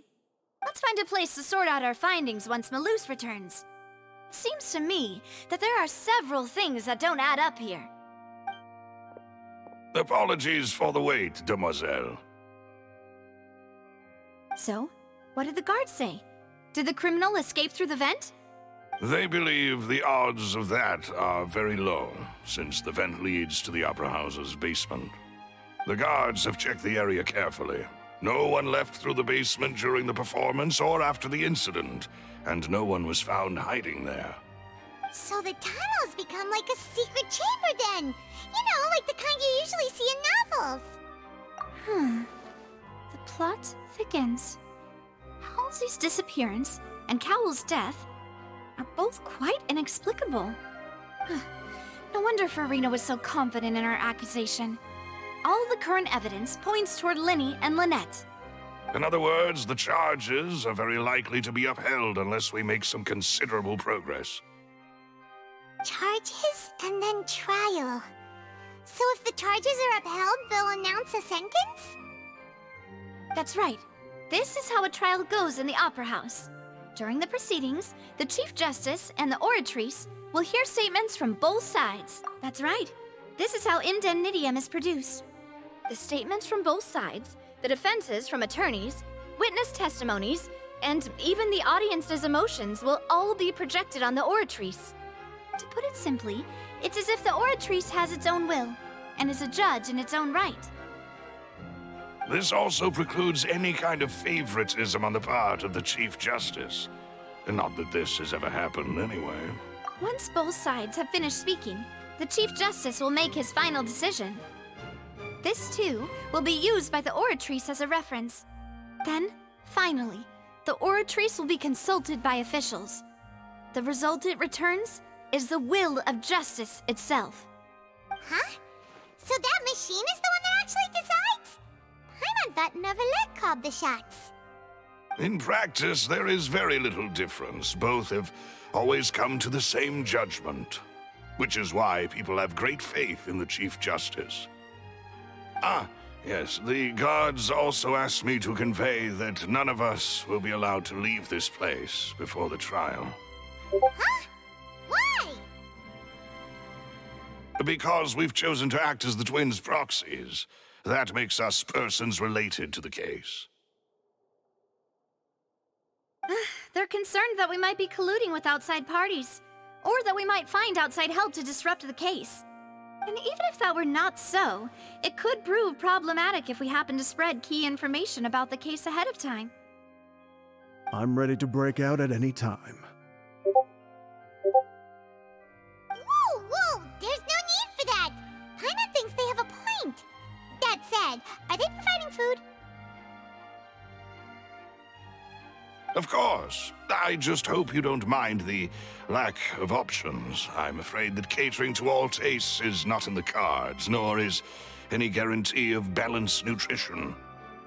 In that case, let's just sort out our findings together here. Pity. I was hoping to take you to try some of Fontaine's famous desserts, too. I mean, what better way to properly think through our findings than over some tea and sweets? Huh. Breaking out suddenly doesn't seem like such a bad idea after all.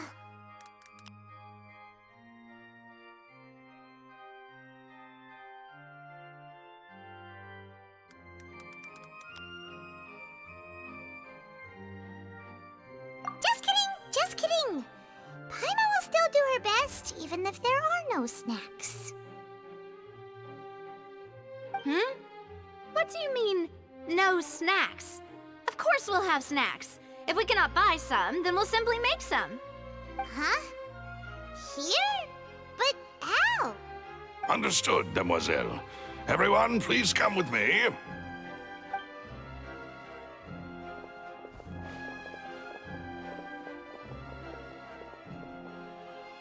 Wait, you're carrying a portable stove with you?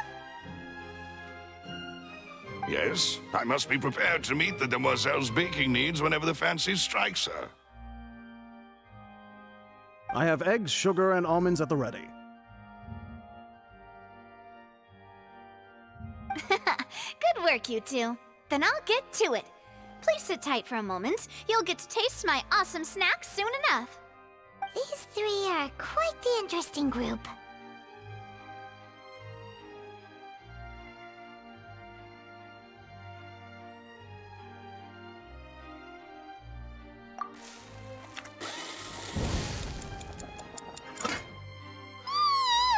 And Paimon thought it smelled good while it was still in the oven! Oh, it's even better now. Paimon can't stop drooling.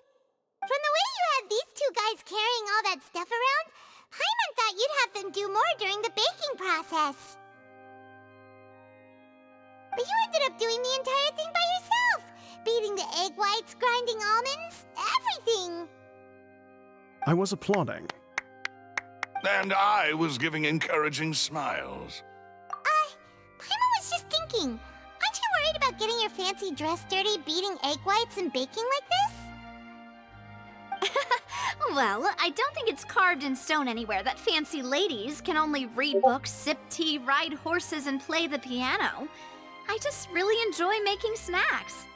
Don't underestimate beating egg whites, by the way. It's a real arm workout. You also need to beat them to just the right consistency, or your macarons will crack. Anyway, give these a try, fresh out of the oven. There's 3 for each of us.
Well, eating too many sweet treats might send all that sugar to your head.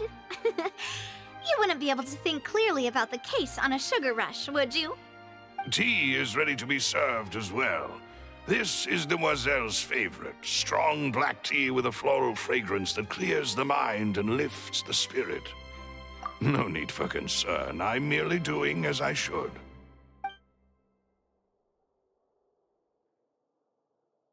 All right then. Down to business. As Paimon mentioned previously, the tunnel seems to be something of a secret chamber. However, we can assume that Linny and Lynette were not alone within it. Some criminal also occupied its sealed confines. The magician twins could have committed the crimes, of course, but they lack any logical motive. Exactly! Why would they do such a thing right when everyone was watching? The flower vase and the thud we heard during the performance could indicate some altercation between Halsey and the criminal in the tunnel, resulting in the shattering of the vase, the discarding of her clothes, and her abduction.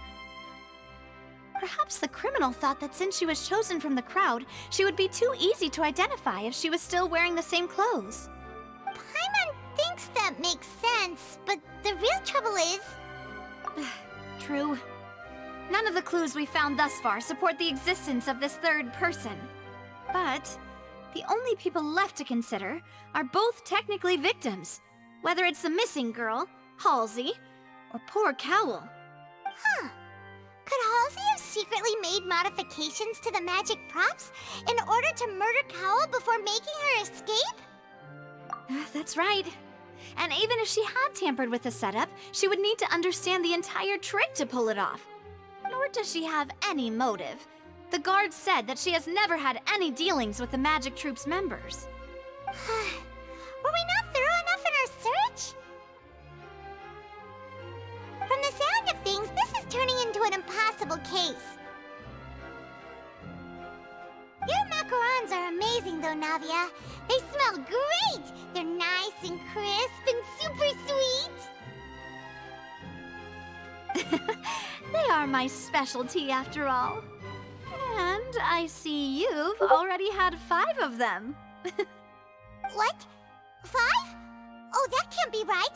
Paimon only counted 3, honest! Please don't worry about it. At my age, a few less sweets might actually be a good thing. No. Being greedy is one thing, but Paimon knows how to count. Besides, Paimon knows that if she ate too many, then others wouldn't have enough.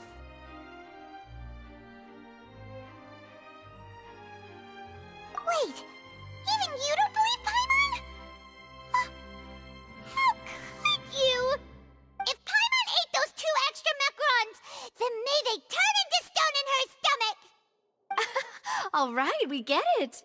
Well, I suppose one of us might have gotten too engrossed in our chat and eaten them by mistake. No big deal. Maloose, set up the stove again if you would. Huh? What are you doing? Making sure everyone gets 3 macarons, of course.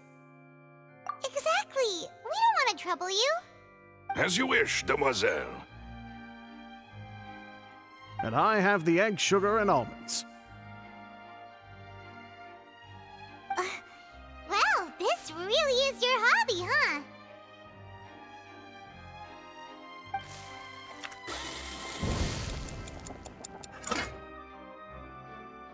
Well, that's it for snack time. I'm going to have another look around the area. I don't know what we're looking for yet, but we've still got some time. As attorneys, I suggest the 2 of you think the case over again. It would be awkward if you got all tongue-tied on stage during the trial. All right, thanks for your help, and for the snacks. It was nothing. A small task for the Spina di Rosula. Silver, Maloose, it's time to go. I'll be back if I find anything new.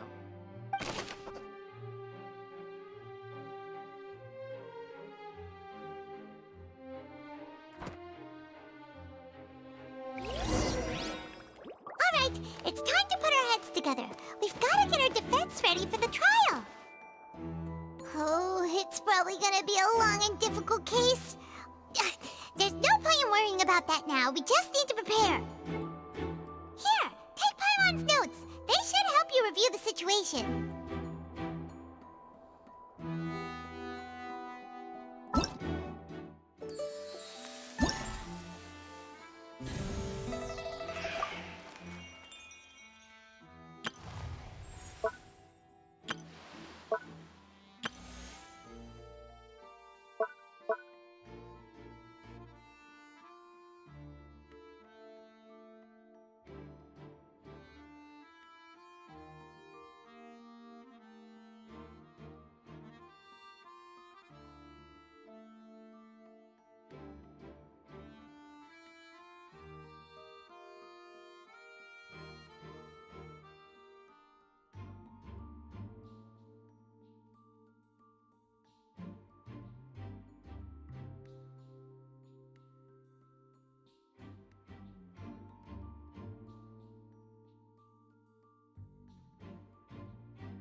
Do?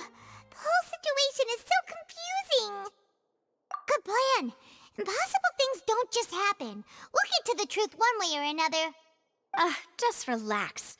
Even if everyone else suspects Lenny and Lynette, at least we will be supporting them from the stands. Besides, I doubt Farina understands any more about what happened than we do. Thanks, Navia. Well, we'll be going then. Best of luck to you.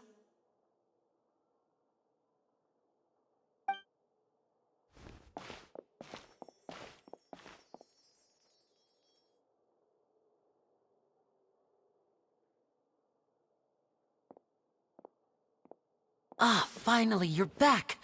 Well, how did your investigation go? To be honest, you might be disappointed. No. We're already very grateful that you were willing to help. Well now, don't you all look disappointed. Don't tell me that your investigation came up empty-handed. That was to be expected, of course. The guilty can never produce proof of their innocence. But don't let that stop you. I shall be terribly disappointed should you, my most anticipated foe, concede so easily. Since both parties are present, I declare that the trial regarding the magic show incident is now in session. Firstly, in order for the audience to understand the causes and results of the incident, could we please have Mr. Linney explain the trick? Yes, of course. I will explain while Lynette demonstrates on stage. All the necessary items have been prepared.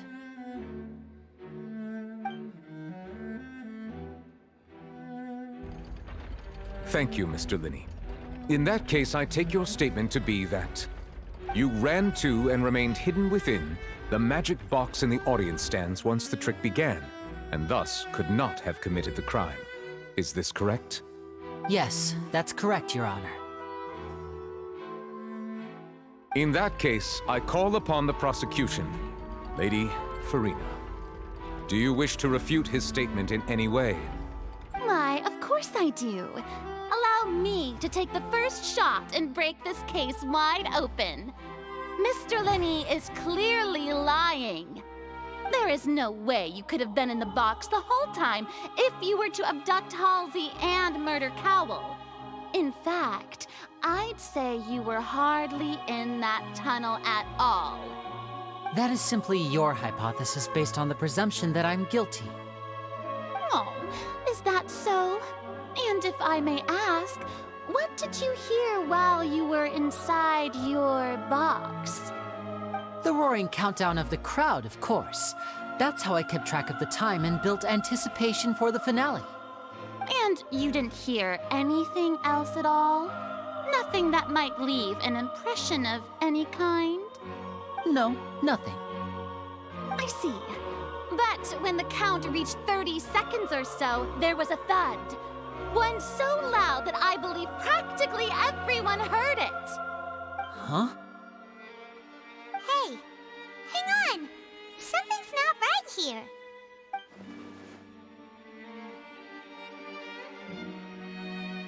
Yeah, I'm sure he could have heard a noise that loud from inside the box. I was right by the box and I definitely heard the thud.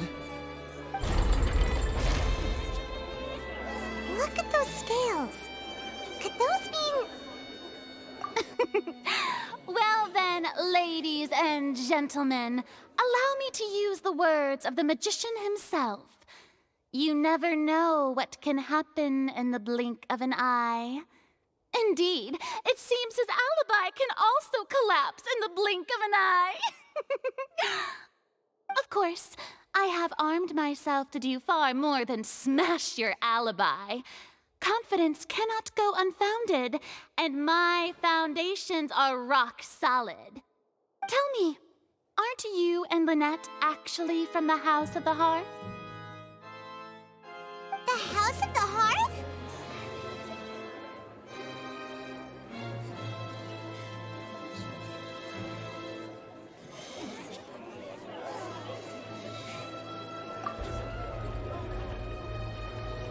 No wonder they did something like this. So the serial disappearances were the Fatsui's doing. Now it all makes sense. I've got a feeling that what happened on stage probably wasn't just an accident. That's irrelevant.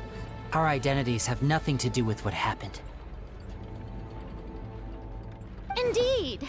Then perhaps you could tell us everything that happened during that 1 minute. Your first priority is to prove yourself innocent, after all. I'm sure there is little that needs to be kept secret now. Unless your script already has holes in it. The Outlander is speechless. My, oh my, don't they look flabbergasted? Now comes the infighting and discord, I suppose. This was almost too easy. Good thing I made all those preparations. Seems the all-nighter I pulled last night is really paying off. Hey, Linny, why didn't you tell us this before?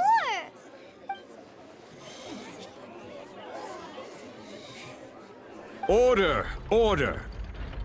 Mr. Linney, allow me to re-establish the facts. Lady Farina has raised 2 points. First, when the thud was heard in the Opera House, you were neither in the box nor the tunnel. Second, you and Ms. Lynette are both members of the House of the Hearth. Are these claims true?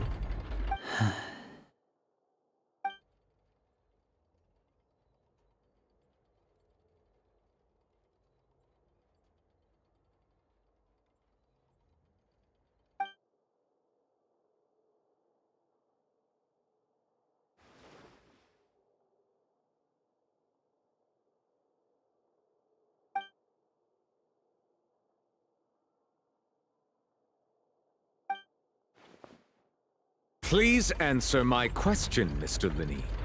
I'm sorry. Yes, they're true, Your Honor.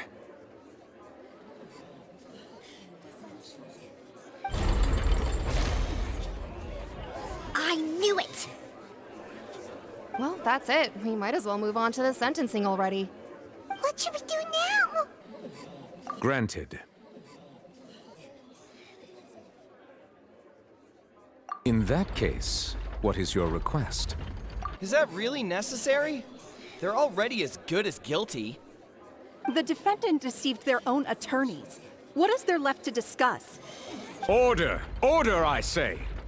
Your request is reasonable, and we shall adjourn. This trial will reconvene in 1 hour. So you would stick to Mr. Linney's defense even after knowing what you do now? You certainly have more professionalism than I thought. In that case, my dear audience, let's allow the joy of victory to steep for a little while longer.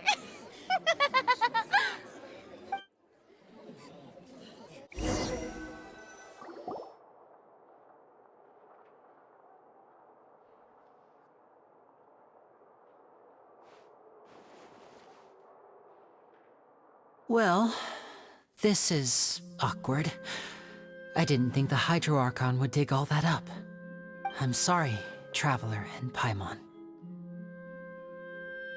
Yeah, sorry. Paimon doesn't know where to start. We trusted you two. We based our entire reasoning on the assumption that you weren't bad guys. Not to set the wrong tone or anything, but Paimon's really mad! I'm very sorry. I know you're angry, and reasonably so, but please, let me explain. I know you've clashed with the Vitui several times before. I wouldn't be surprised if just hearing the word is enough to make you upset. But our organization is very, very large, and the Harbingers have very different personalities and goals. Right now, we want to save people. As many as we can. That's right. I'm sure we're on the same page when it comes to this nation and the disaster that its people might face. I knew if it weren't for our respective identities, we could become good friends. That's why I didn't wish to flat out lie to you, but chose to hide some details instead.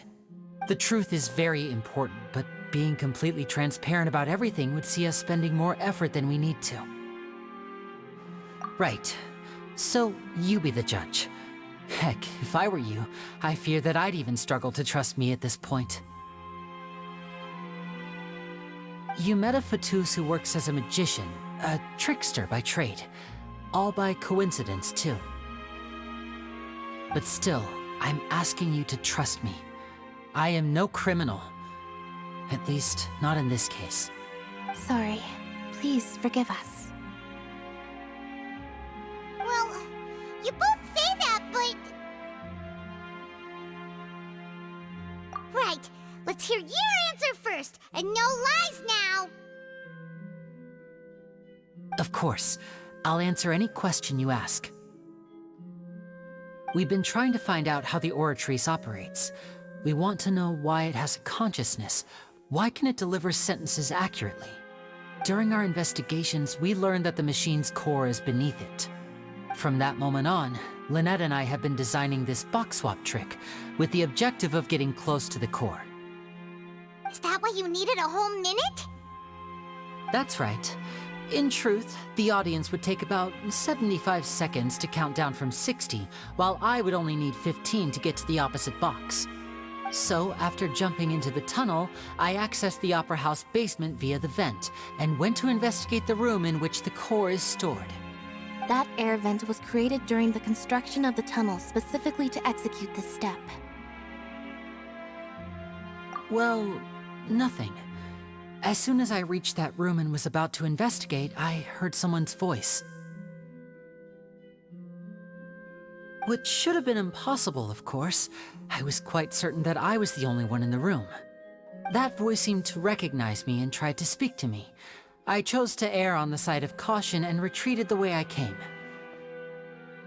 On the way back, I saw the broken vase and the clothes on the ground, but the countdown was almost finished, so there wasn't time to give it any thought.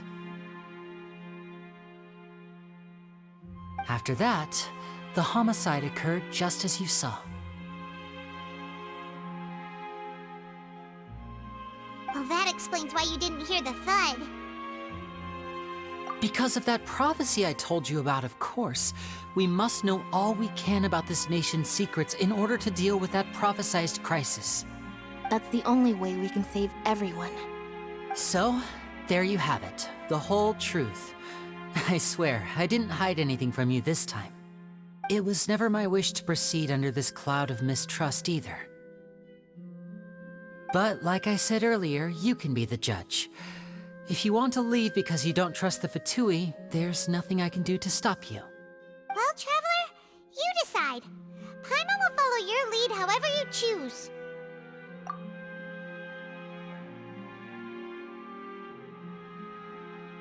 Okay, thank you. Thanks for giving us a chance. The current problem is that the scales are tipped pretty badly against you two. If we want to refute the Hydro Archon's accusations, we're gonna need a seriously watertight defense. Huh? Oh, Paimon thinks she gets what you mean.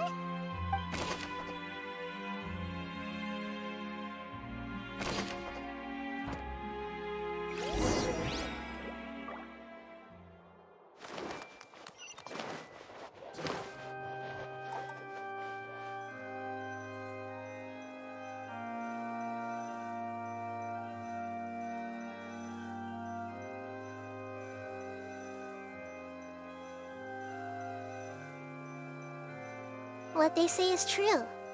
You have to see the world for yourself to appreciate how beautiful it is.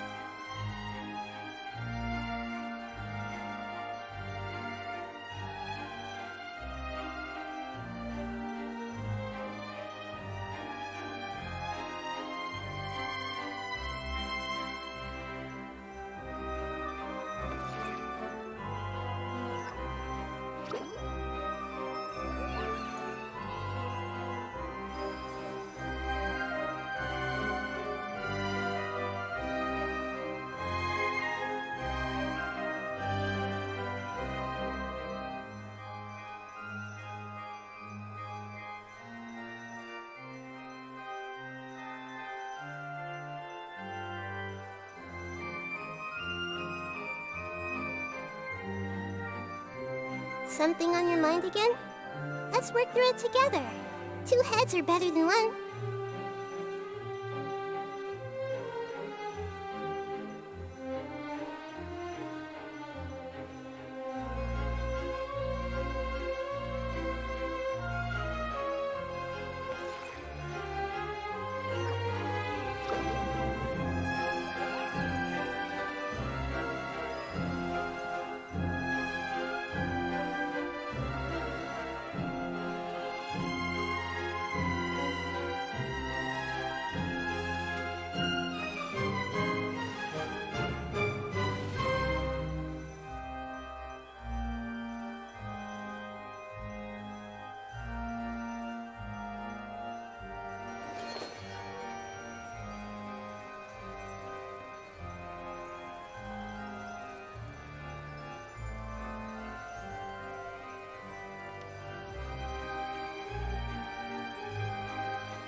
What they say is true.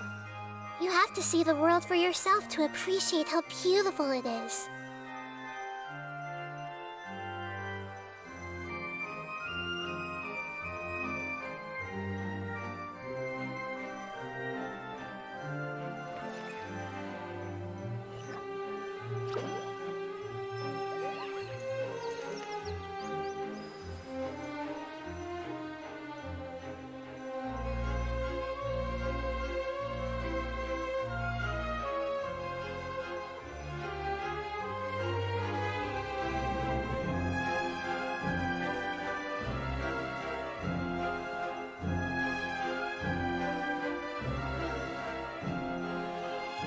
Something on your mind again? Let's work through it together. 2 heads are better than 1.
If you're not sure what to do next, how about I take you on a walk?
Something on your mind again? Let's work through it together. 2 heads are better than 1.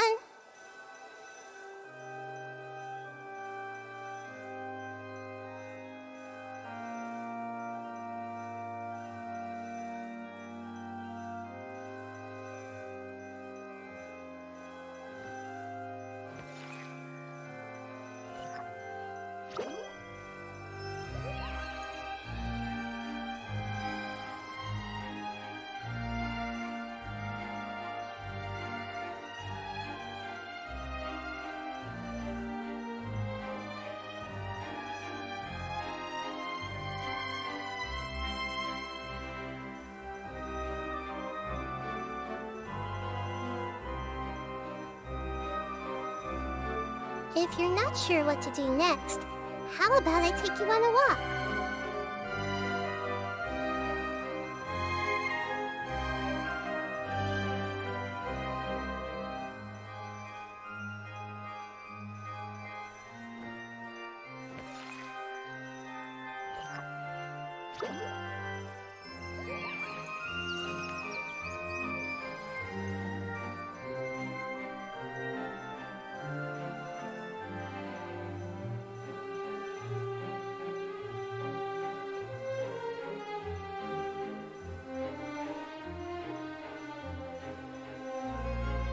What they say is true. You have to see the world for yourself to appreciate how beautiful it is.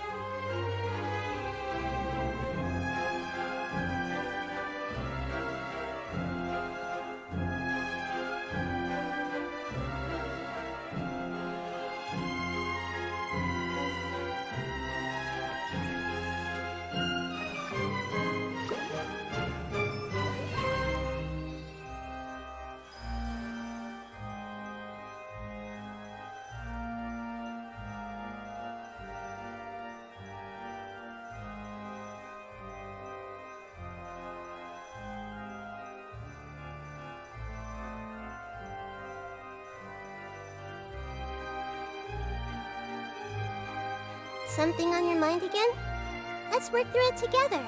2 heads are better than 1.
If you're not sure what to do next, how about I take you on a walk?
Something on your mind again?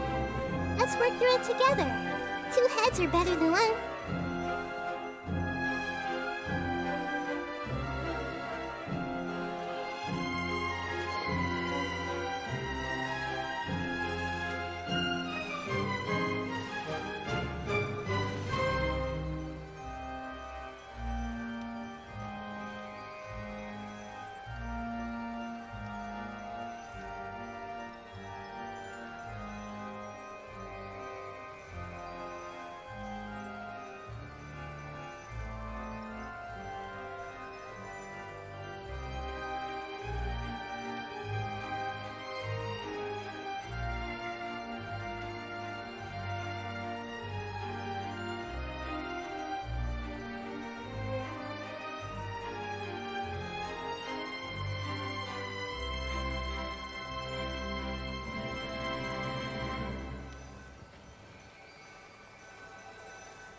What they say is true.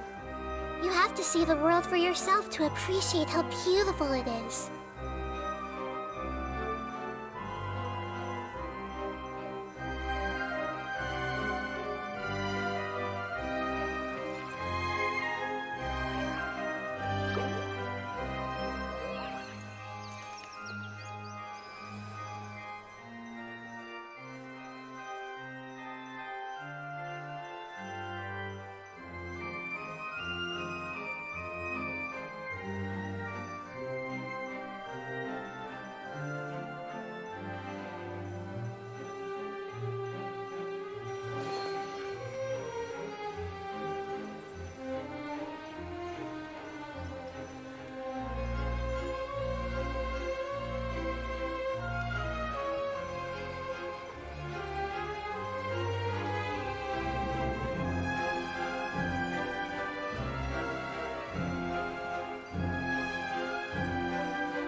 If you're not sure what to do next, how about I take you on a walk?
Both parties have returned to their positions. Let us continue the trial. When last we left off, Mr. Linney acknowledged the new evidence presented by Lady Farina as fact. Therefore, Lady Farina may continue stating her reconstruction of the events. Ugh, that took long enough. Now then, if everyone would lend me their attention. At this stage, let's revisit that scene from Linney's perspective.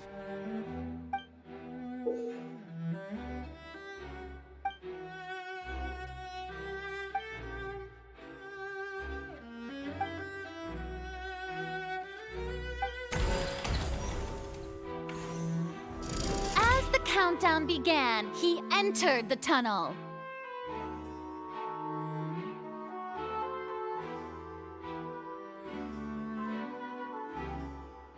When the flatbed trolley passed, he opened the box and got into an altercation with Halsey, which caused the loud thud. He did not realize that this sound could be heard by everyone in the opera house, which is why he claimed earlier that he could not hear the sound. Finally, he used the vase to knock her out, before making her change clothes to prevent others from recognizing her. At this time, Cowell arrived in the tunnel, having heard that strange noise, and caught Linney red-handed. So Linney proceeded to knock him out too before stuffing him into that box. Afterward, Linney passed the unconscious Halsey to his accomplice through the magic box in the audience stands, before operating the devices such that Cowell's death would be ruled an accident. And there you have it. That's the truth behind. Does the defendant's side have any objections to Lady Farina's description of the events? The key to refuting Lady Farina is the order of events. What Linney experienced and what he saw.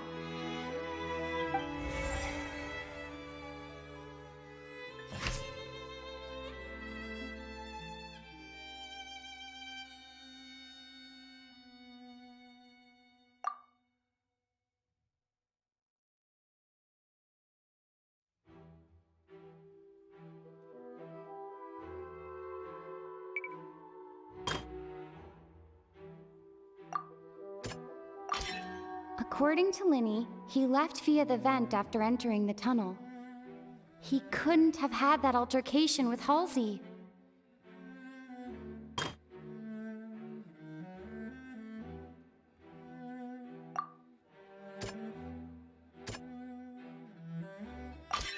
Linney went to the room that contains the Oratrice's core. This is the actual truth.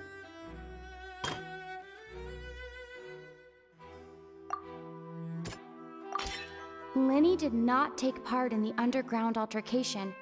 He only witnessed traces of the aftermath. Attention! Ace Detective Paimon has something to say!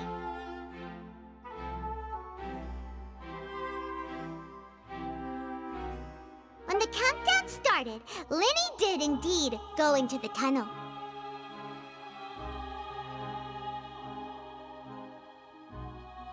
But he immediately used a vent to access the Opera House basement, which is where the underground core of the Oratrice is stored. Once he reached that area, he heard a voice in what should have been an empty room. Since he felt something was amiss, he returned immediately. The crime scene had already developed by the time he reached the tunnel again, and in order to complete the magic trick, he did not remain there for any length of time. Finally, he reached the surface, and that was when the accident happened from his point of view. Therefore, he's innocent!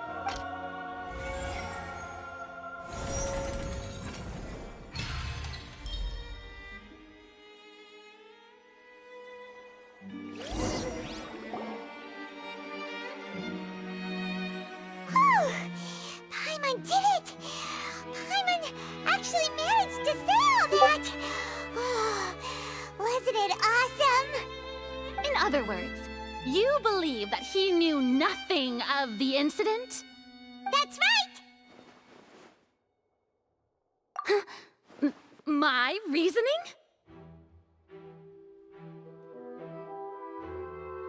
If that's the case, then if Cowell hadn't entered the tunnel, who was the entire setup meant to kill? Assuming that what you say is true, Linny only needed to kidnap the young girl to cause a new disappearance case. What would the point of killing someone on stage be? Oh, they have a point. That's right, you tell them! And that's why they're partners of mine. They've managed to turn things around. Oh, well, your denial is very strident, I'll give you that. But what proof do you have to back your claim? Of course I do. If he had been in the magic box the whole time, how could he have not heard that sound? Why do you ask? You're saying that he wasn't.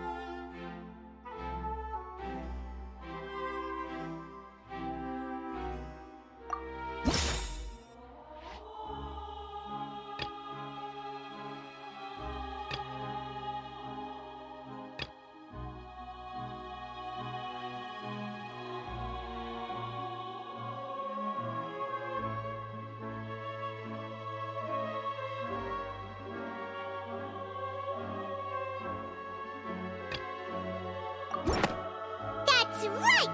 Linny wasn't in the box or in the tunnel. That's why he didn't hear anything strange during the performance. This means that when the crime happened, Linny had already entered the basement via the vent. The same clue you used to disprove his alibi has now become the best proof! How do you like that? Well played. To think you'd use such logic. Well then, if it wasn't Linny who committed the crimes, then who was it?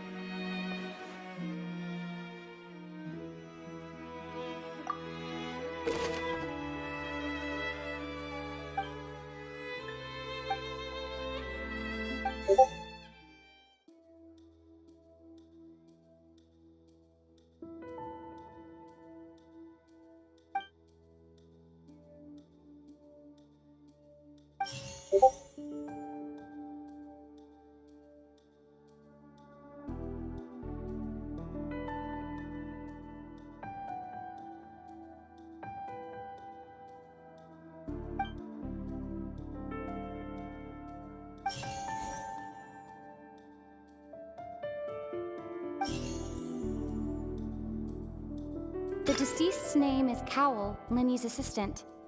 He would have been able to tamper with the equipment. Halsey is the missing person and an ordinary audience member. Or did she have her own scheme all along? Could there have been a third person involved? Is that really a possibility? The deceased's name is Cowell, Linny's assistant. He would have been able to tamper with the equipment.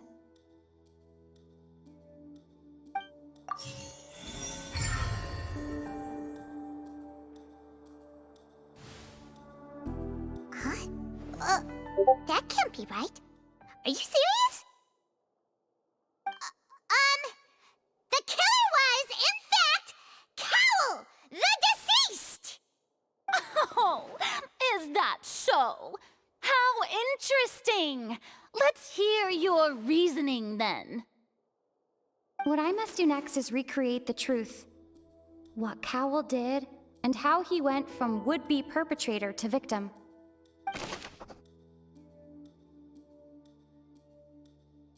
Linny was not in the tunnel at that moment, which gave our criminal ample time. It would have been tough for both people to fit into that vent. They would likely have bumped into Linny as well.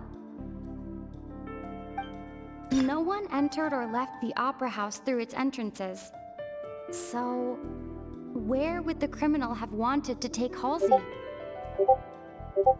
The deceased's name is Cowell, Linny's assistant. The sound we heard may have come from a clash between the missing halls.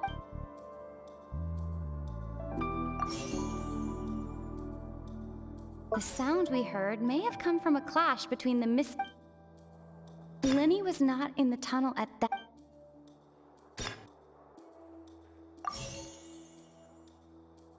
The sound we heard may have come from a clash between the missing halls.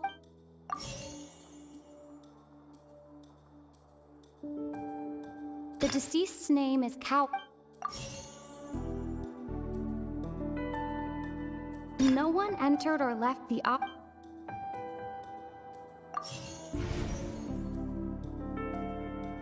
Halsey's clothing was in the It would have been tough for both people to...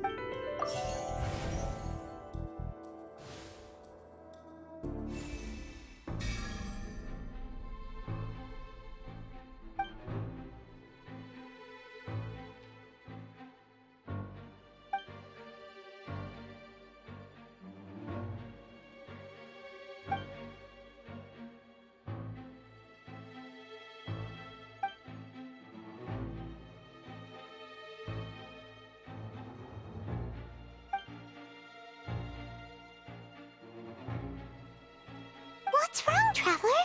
Are you still having trouble figuring things out? I see how it is. So this was all just a bluff.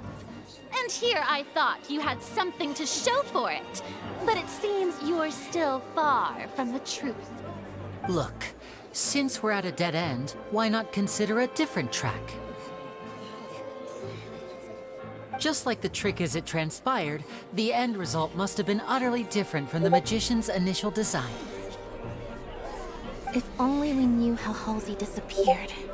Well, that would be nice, but the tunnel only has 3 exits, and none of them seem very likely. And it's not like this is a magic trick where you can just make a real live person disappear. You know, like you did from that water tank, Lynette. Excuse my interruption, dear opponents, but do you not see that the crowd is growing impatient? There is no greater sin in this opera house than an awkward delay in the performance.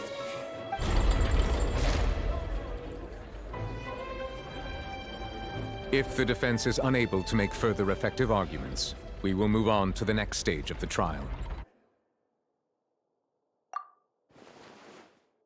Lenny was not in the tunnel at that moment. The sound we heard may have come from a clash between the missing Halsey and the criminal. The deceased's name is Cowell. The vase was not broken by chance. It was used to cover important evidence.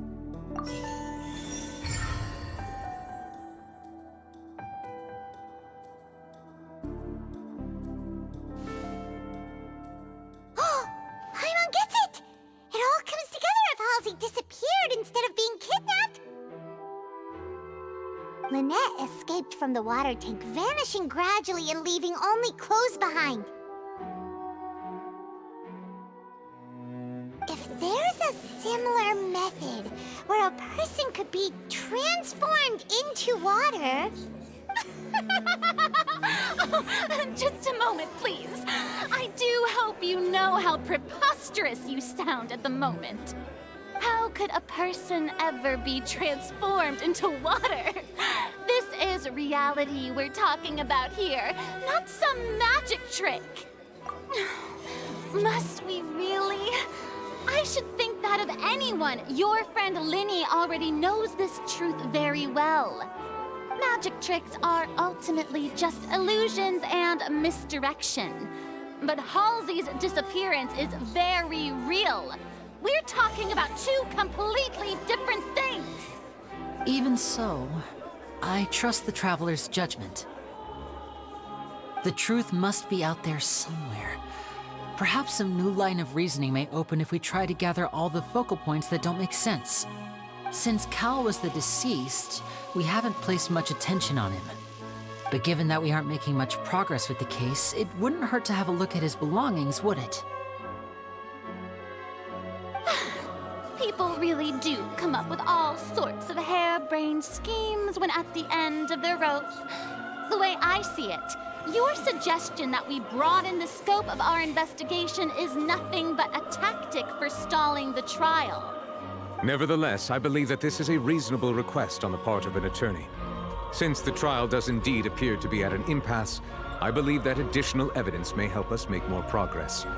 Guards, please step into the lounge and examine the personal effects of the deceased, Cowell. We are still examining the items, but we have already made critical progress that we feel must be shared with everyone post-haste. We discovered several test tubes of fluid within Cowell's baggage, each labeled separately.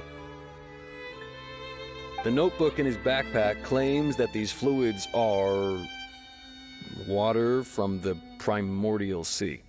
The primordial sea? The note's contents also indicate that Cowell belonged to an organization that sells illegal drugs and that he had an accomplice. The notebook has many entries concerning safe usage of these fluids, in which the keyword dissolve appears many times. One of these tubes was labeled Opera Epiclese, along with yesterday's date. It is empty. The notes also state that these dissolution properties work exclusively on people from Fontaine.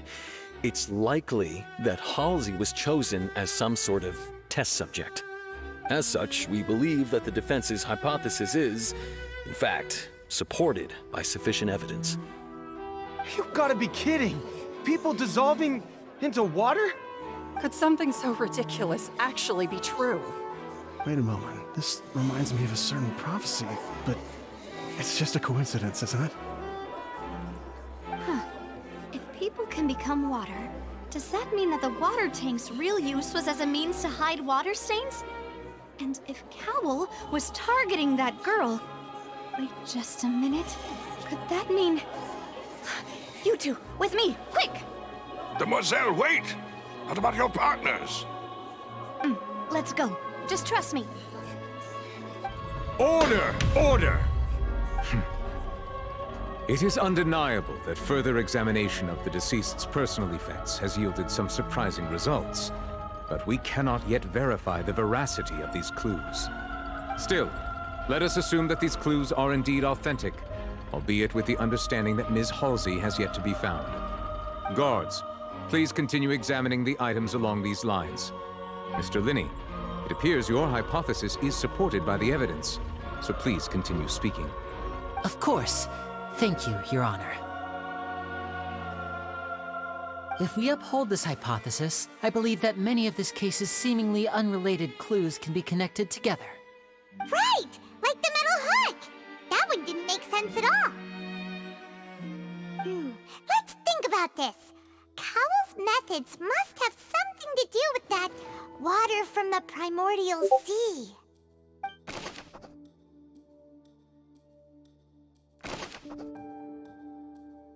The rope that strung the water tank up was lit by the fireworks and cut. As such, the focus here is on the water and not the tank. The deceased's name is Cowell, Linny's assistant.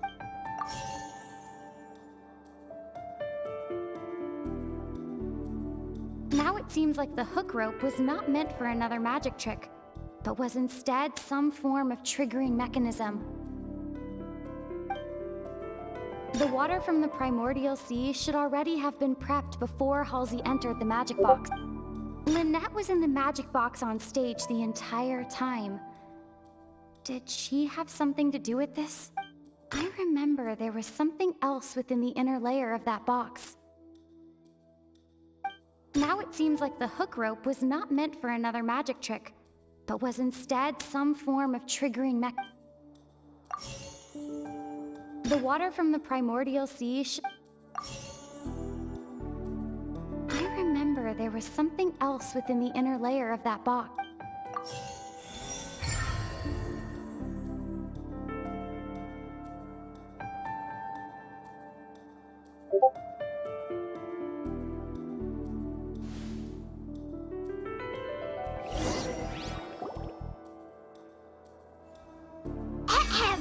It's Ace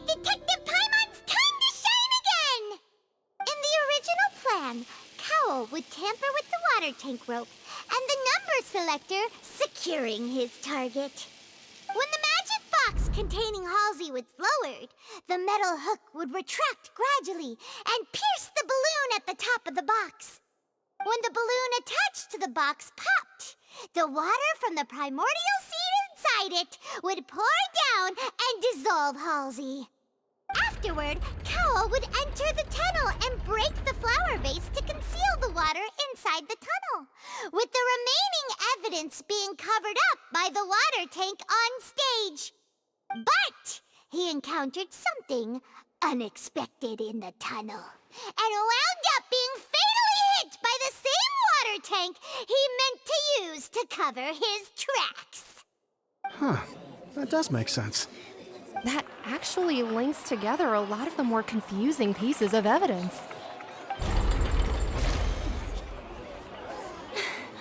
Oh dear, what do I do? Even I think they sound convincing now. Have I falsely accused an innocent person? What a humiliation. Now, it seems like the only point of contention remaining is the exact circumstances that led to Cal's death. His notes mentioned he had an accomplice who could be related to the situation. On that note, the guards have just contacted me indicating that they uncovered new evidence. I shall now invite him on stage to share it with us. Thank you, Your Honor. We were just inspecting the luggage of the other people involved in this case. And we found an identical sample of the water from the primordial sea among Linny's personal effects. What? That can't be. Oh, I see. Well, how wonderfully comedic to have your own counterattack only to come back and wound you. Does this not clear all doubt? My dear citizens, my loyal audience, allow me to present my reasoning and bring this performance to a swift close.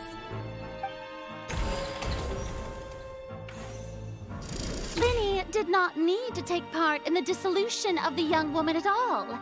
Indeed, he did leave the scene via the vent. Having made modifications to the props beforehand, his accomplice Cowell then caused Halsey to vanish using the water from the primordial sea. But upon his return, in cruel avarice, Linny desired sole credit and prepared to do away with his partner in crime. Ultimately, he knocked Cowell out, and the tool meant to cover the crime up also became a murder weapon.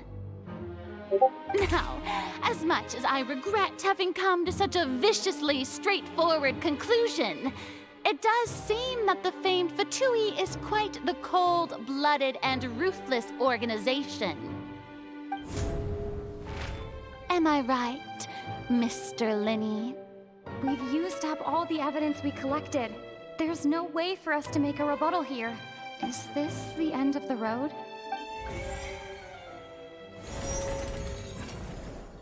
Oh no! Paimon can't think of anything either. It doesn't look like there's any way around this. Seems using the water as new evidence was too good a move. Why did this have to happen now? I think we've all seen enough now, and we have ample witnesses to my flawless reasoning. I believe this is indeed the finale. Now then, my good, noble Chief Justice, should we not, in your view, move... Excuse me, everyone, but I must interject. Miss, I must ask you not to shout, and to respect the ongoing legal proceedings. Oh, come on. Don't be hasty. I have a good reason for interrupting, you know. Now, would anyone here like to take a little break from all this debate and see a little magic? I'll show you an amazing trick. One that can bring a young woman who has disappeared back in the flesh, right before your very eyes. Please, do the honors, Mr. Linny, if you would be so kind. What in the world is she saying? No offense, miss, but miracles like that are beyond my scope as a magician.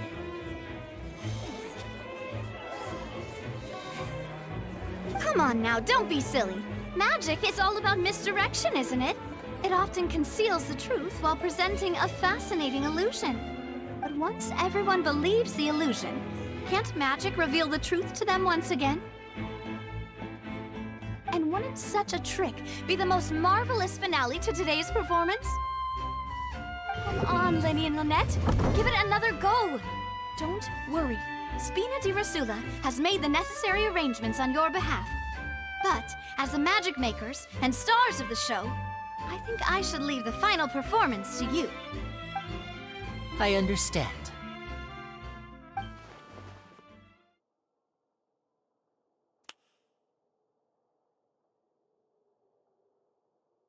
And voila!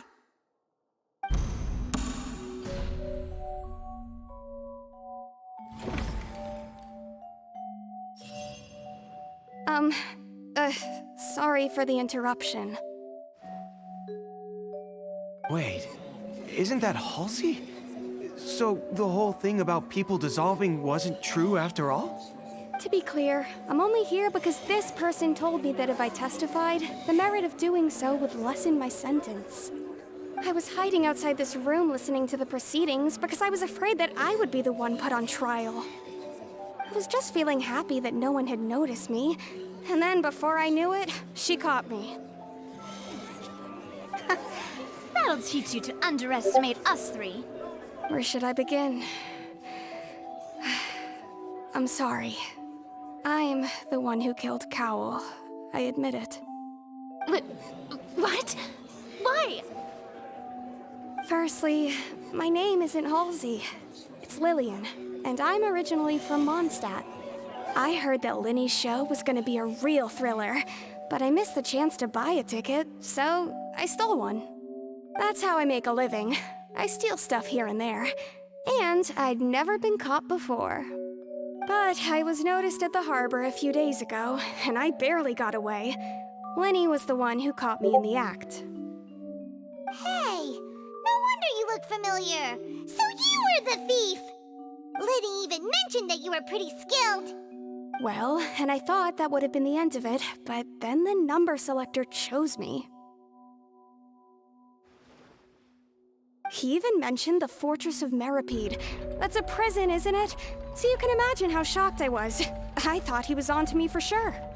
So I played along with the show while looking for an opening to flee, but then I got water poured on me for no reason, and then someone jumped into the tunnel to nab me. I wasn't going to take that lying down, so I knocked him out and stuffed him into the box. There was nowhere to run from there, though, so I had to change my clothes and hide in a box containing performance costumes. I slipped out after the first guard arrived at the scene and continued hiding inside the opera house.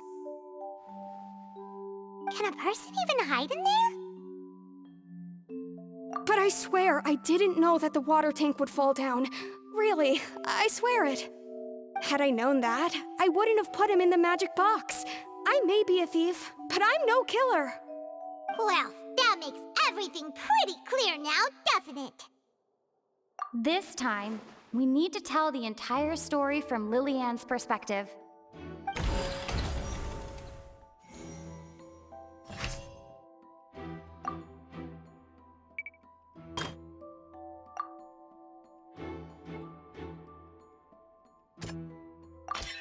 The strange sound wasn't from a fight. It was Lillian's attempt to break out when she was frightened.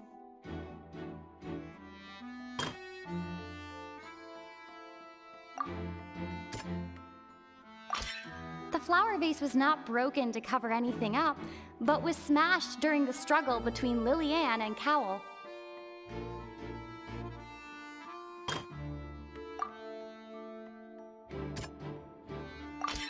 Lillian was afraid that she would be recognized if she left, so she changed clothes and hid, biding her time.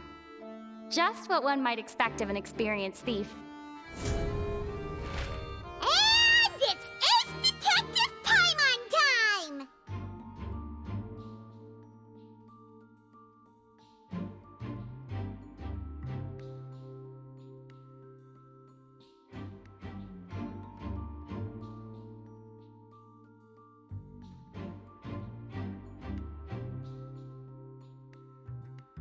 Having been selected out of the blue, Lillian panicked.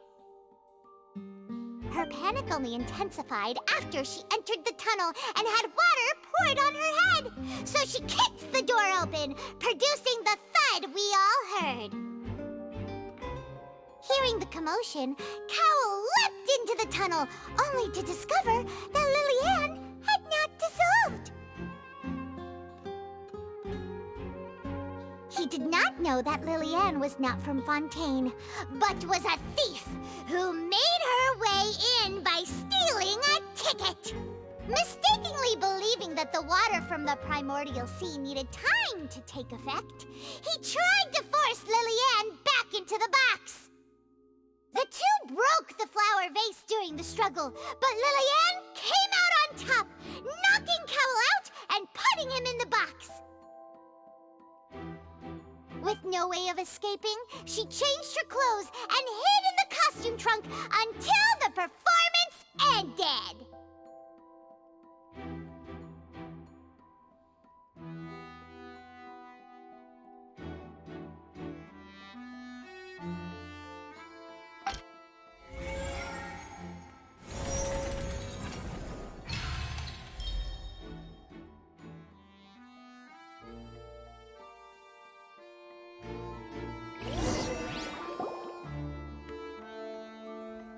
She knew that she would have to go through guard inspection if she tried to leave afterward.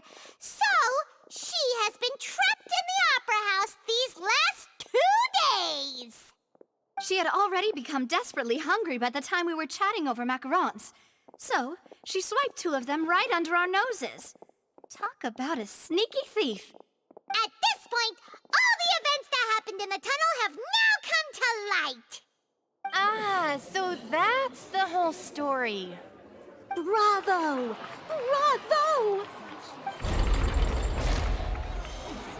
Now then, Lady Farina, do you wish to speak against the defense's statements? Please answer the question, Lady Farina. Also, if I may add, the trial has not yet ended. As such, I request that the prosecution not leave the room before the proceedings have concluded. What, are you reading my mind now? No, I have no further arguments. I admit defeat. But really, could you at least have left me with some dignity? Wow, look at that! She's like a deflated balloon now. If there are no objections, then as the Chief Justice of Fontaine, I shall once again repeat the full sequence of events. The actual perpetrator of the serial disappearances, Cowell, selected his next victim from the audience reservation list. With some modifications to the selector, he could ensure that the pre-selected young woman would be chosen. To cover up any evidence while committing the deed, Cowell thought of allowing the water tank to fall, which would conceal the water left behind after the young woman was dissolved. He also tampered with the rope suspending the water tank, using the fireworks at the end of the performance to cause the tank to drop and hide the watermarks. He poured the water from the primordial sea into a balloon during the preparation of the magic box and stuck it to the box's lid. Finally, he passed the prepared hook on a rope through the gap in the magic box's door when bringing the young woman to said box. When the magic trick officially began, the box containing the woman was lowered into the tunnel, tightening the hook rope and bursting the balloon containing the water. If all had gone to plan, the young woman would be dissolved at this time. However, Lillian was not from Fontaine and thus fled the box with a loud noise. Realizing that there was trouble, Cowell entered the tunnel and met Lillian. Thinking that the waters had not yet taken effect, he decided to proceed. However, his opponent was more capable than he thought, and he was overcome, knocked unconscious, and placed into the magic box, and thus became his own final victim. Lillian, according to her own statements, then changed clothes and hid until the performance ended, before hiding in other parts of the opera house. As for Linny, he was in the underground structures within the opera house, and was thus ignorant of these happenings. From this reconstruction of events, we can conclude that Linny, the accused, is in fact innocent. Hooray, Lily and Lynette! Amazing! While there is much in Linny and Lillian's conduct that should still be investigated separately, this case, at least, can be handed over to the Oratories to make the final decision.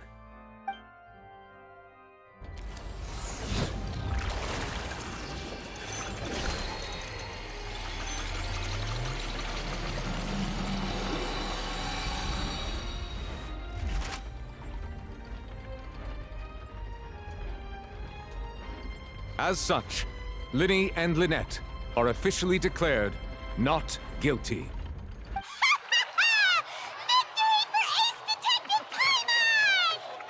Great work, partners. Thank you all. Thank you so much. Next, I think we deserve an explanation, Guard Vaughn. How did you find the water from the primordial sea in Linny's baggage? Right! Your discovery caused me to make a serious mistake, you know. Or was that not a discovery, but false evidence that you dared to bring before this court? I suspect that the accomplice mentioned in Cowell's notes was not Linny, but you, yes?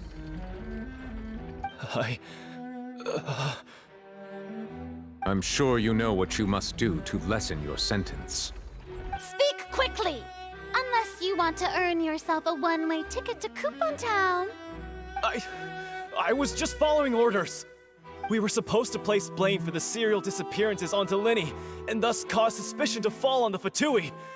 The higher-ups said this was the best opportunity to do so.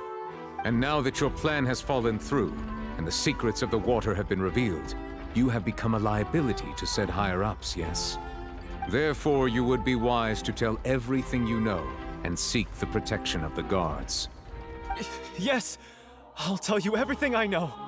Our boss discovered that the water can cause people to dissolve. It can also be made into a potion, which when extremely diluted, can cause people to experience unforgettable exhilaration. We've been in this business for a while now, and have made decent more off it. The disappearances were also the boss's idea. I mean, this is the boss we're talking about.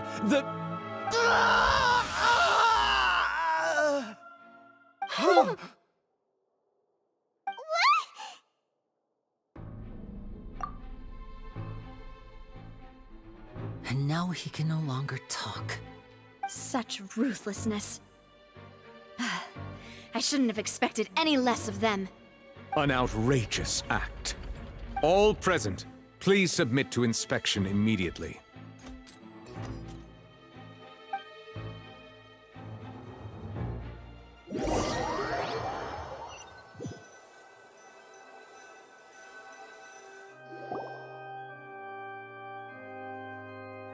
So, we're just going back now?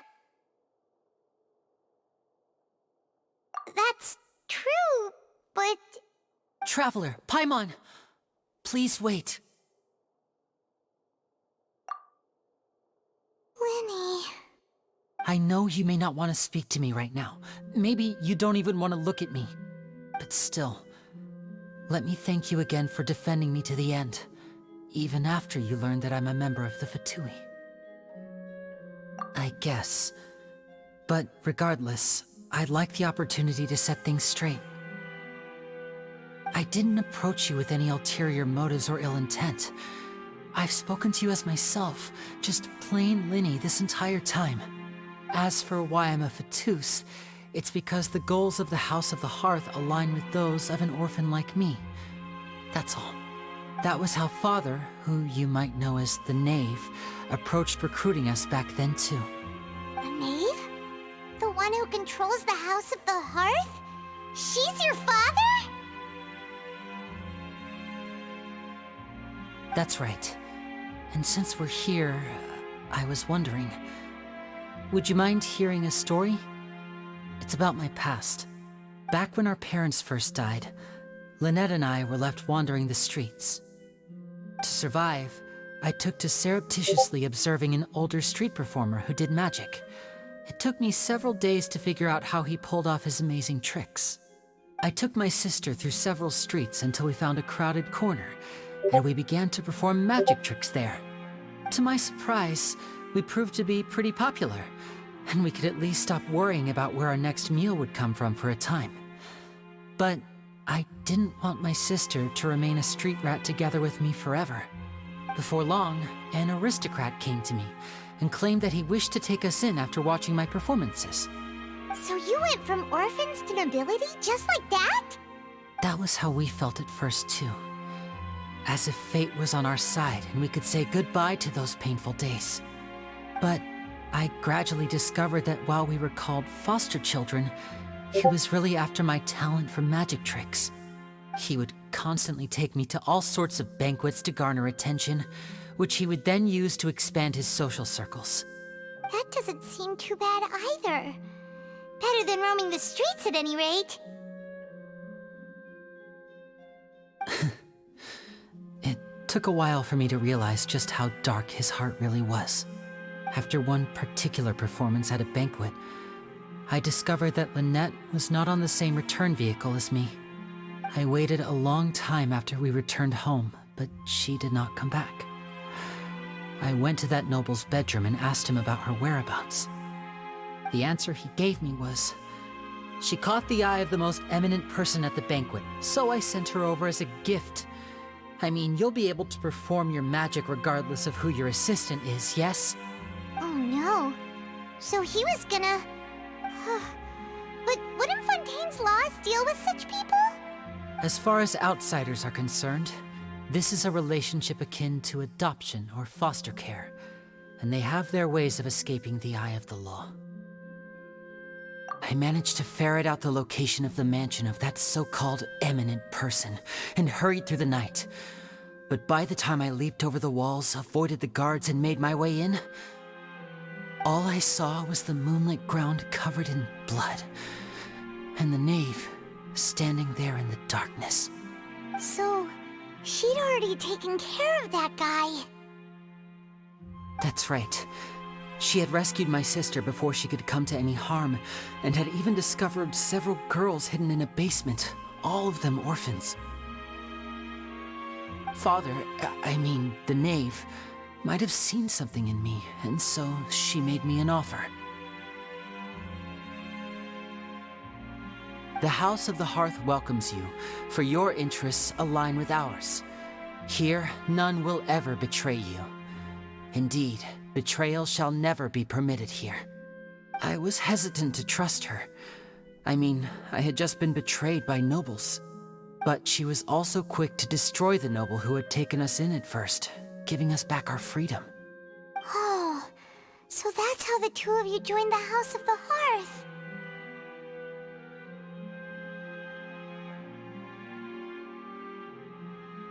She has her own plans.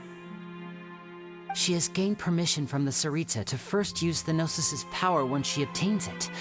She plans to use it to find a way to break the prophecy and save Fontaine. So, she believes in that prophecy too? That's right. The whole House of the Hearth is currently working to combat that crisis. Today's case has also proven that people from Fontaine can indeed dissolve into some sort of water, thus further supporting the prophecy. All of us house members here, Lady Arlecchino herself included, are from Fontaine. We won't give up on defending our homeland. To us orphans, the only connection we have left to this world, apart from our family, is our homeland. So, from small deeds like distributing magic pockets to huge schemes like stealing a Gnosis, everything is aimed at dealing with that prophecy.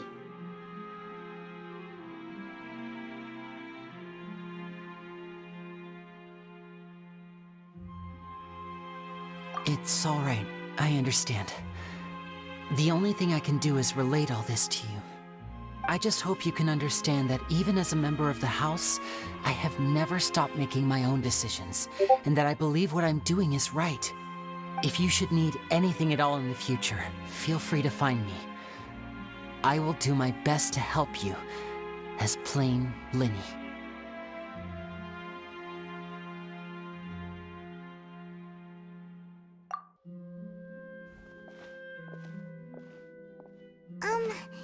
Bye, Linny!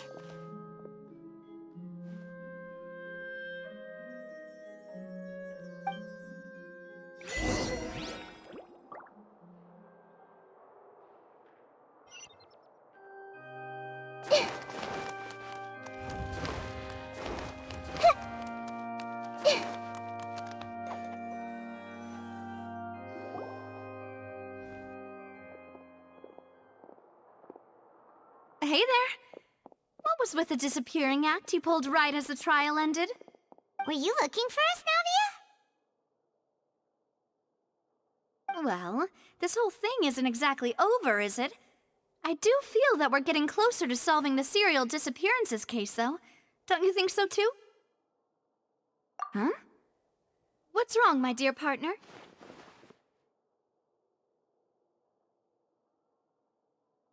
Besides, are you sure we're the ones who can crack a case that's been cold for decades now? And given that there's new evidence from the trial, there should be a trail of breadcrumbs for the Hydro Archon's people to follow now, right? Ah. I see. Well, I won't lie. I'm a little shocked to hear that from you. But I suppose you are just travelers who have only arrived in Fontaine after all. Sorry. I might have been too presumptuous. Don't say that, Navia. Ah, and we were having so much fun investigating with you, too. It was like having new waters flowing into a stagnant mire, causing new hope to spring forth, and the reflection in the murk to become clearer. Sorry about that. I'm a bit prone to nostalgia. Don't mind me. Wait, shall we have a farewell meal? You know, to commemorate our time as partners? Huh? Do we really need to get that formal? Well, guess you really did treat us as partners, huh? Well, I'd just like to have a proper ending to every important memory. That way there are no regrets later. Anyway, it would just be a meal, so it shouldn't take up too much of your time.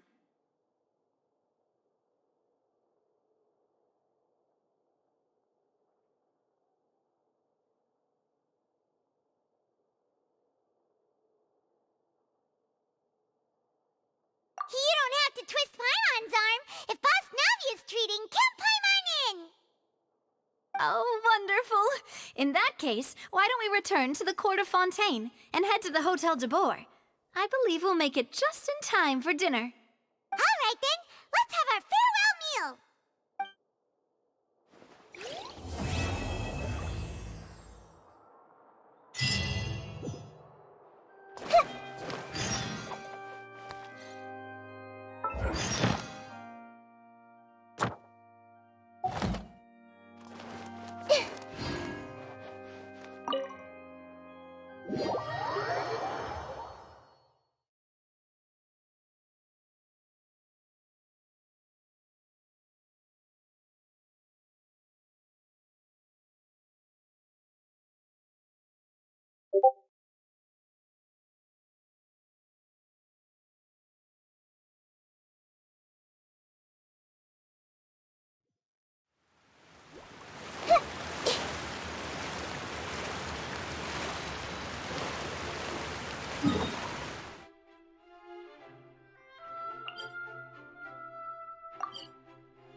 I came here several times with my father when I was little, but stopped eating here as often after growing up.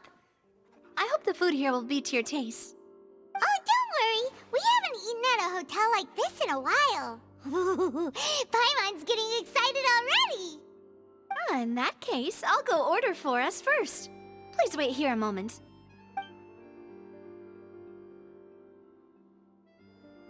Ooh, everything looks so good. People in Fontaine sure know how to enjoy life. Why, of course. Go ahead, try whatever you like. If the food's good, I'll make a group reservation for the rest of Spina di Rosula next time. And if it's not? Well, then I'll still bring everyone. Albeit with only one dish per table. You, sure have your own way of doing things. Oh, we called this a farewell meal, but we could also treat it like a victory feast, right? We did just win that case after all. Oh, true. Very true. In that case, boss, we'll have another 2 dishes. Huh? Paimon didn't mean that you had to order even more food.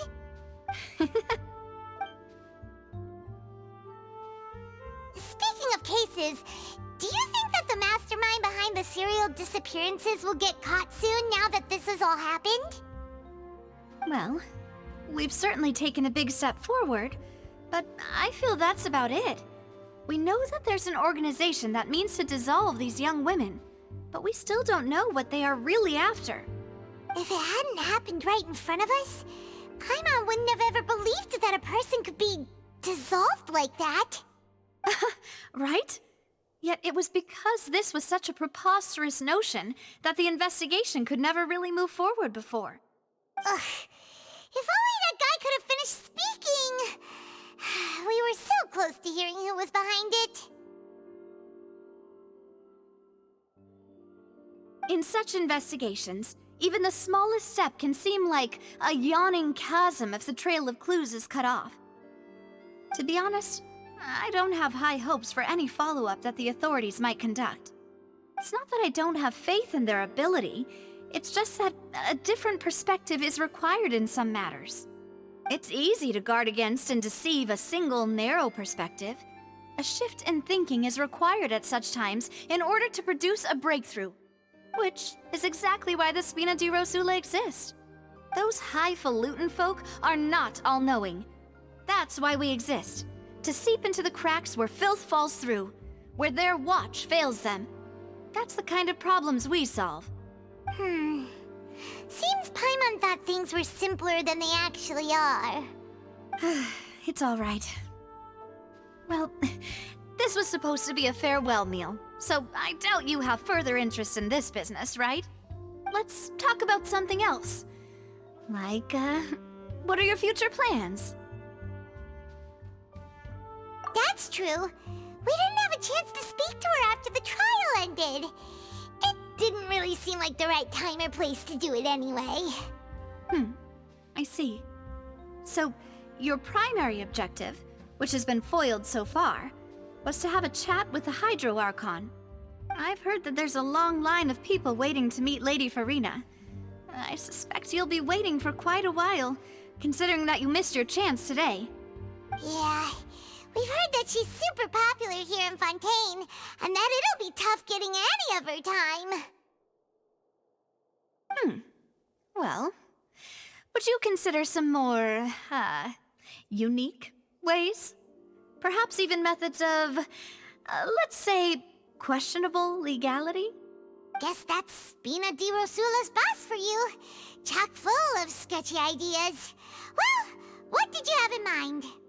Well, one way would be to infiltrate a performance troupe at the Opera House, only to abandon your act at the play's climax and ask to speak to her after the performance. I'm sure Lady Farina would be eager to see the ending, and would agree in order to finish watching the play, don't you think? Could you suggest something a little more practical? This plan seems pretty hard to pull off. We'd have to go learn how to act, and acting's really hard. All right, here's another. Find a way to conceal yourselves under her bed. Then wake her up in the dead of night and demand answers. Don't let her go back to sleep until she answers all your questions. I can personally testify that this one works. When I'm sleepy, I'll do anything as long as I can finally get some sleep.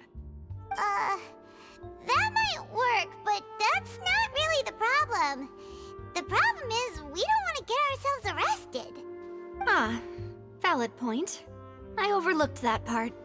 I was just thinking about leveraging a person's desire for sleep.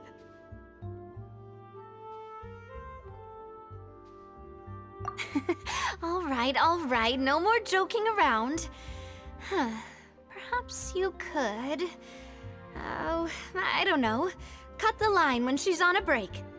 You did defeat her in court, clearing citizens of hers from false accusations. False accusations she had nearly upheld personally. I imagine that she feels quite ashamed about the whole thing. You mean that if we catch her while she's on a break, she might be too embarrassed to refuse? Oh, that does make some sense. Why don't we give it a try after this meal? You know, strike while the iron is hot and all. Huh? Paimon, did you drink my Fanta? Was this your drink? Sorry about that. No, it's fine. Alright. Honestly, Paimon wouldn't recommend Fonta anyway. It tastes kind of salty and icky. Is that so? Huh. Well, in that case, we'll have to blacklist the Fonta here then. If we're all finished eating, then I'll go pay. Yeah, we're stuffed. Thanks for the treat, Navia.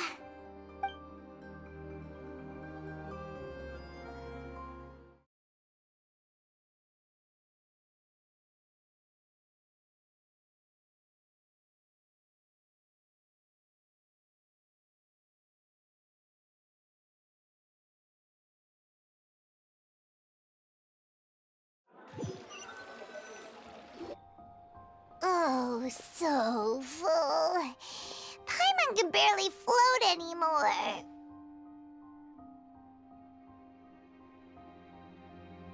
Nah, that would be so normal. You know, like you. Okay. As for expenses this month, we're left with... Hey, Navia, what are you doing over there? Oh, nothing. It was just a meal, you know? Nothing the Spina di Rosula can't cover. Let's get ready to try to meet the Hydro Archon again. Bye, Navia! So this is goodbye, huh? Well, if you do encounter any other trouble in Fontaine, you're always welcome to contact the Spina di Rosula. I'll give your requests the highest priority. In any case, I wish you smooth sailing. I'll see you again, partner. See ya!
Art is the key ingredient.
I see everything.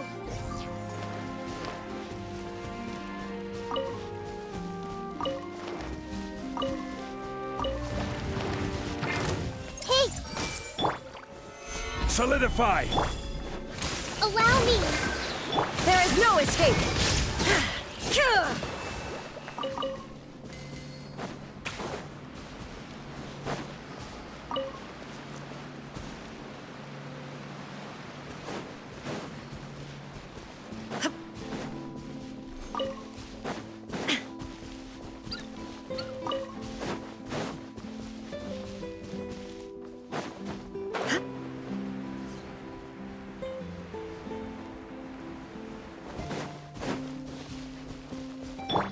I see everything.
Stabilize! Commit it to memory.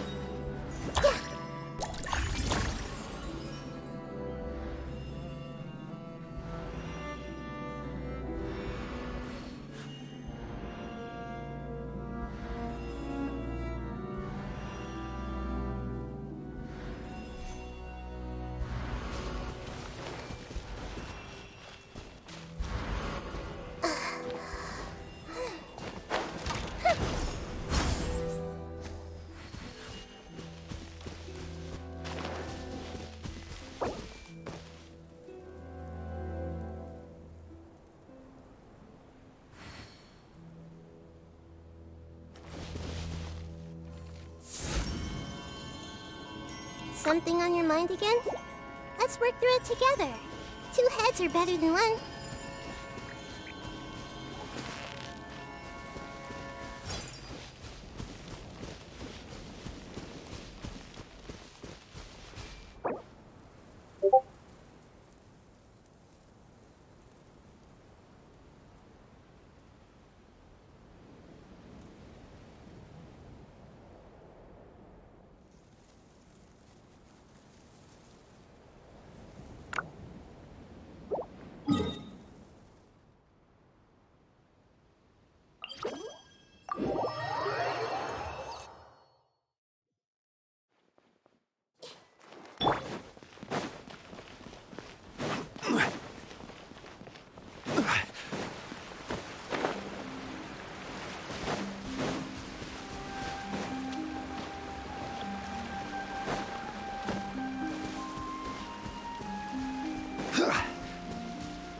My guiding stars!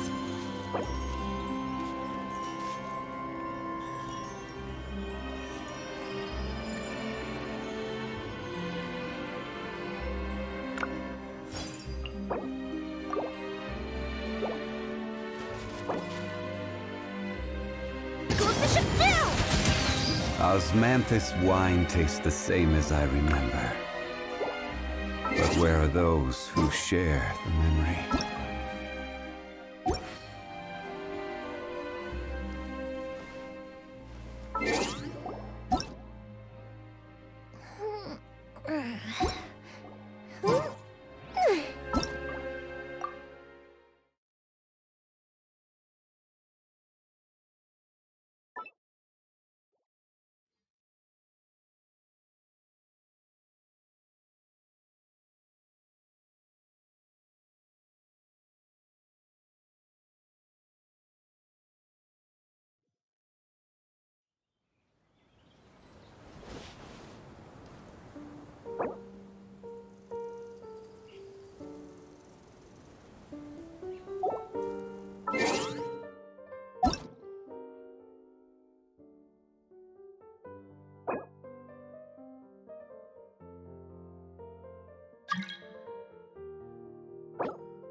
Certainly worth the extra mile.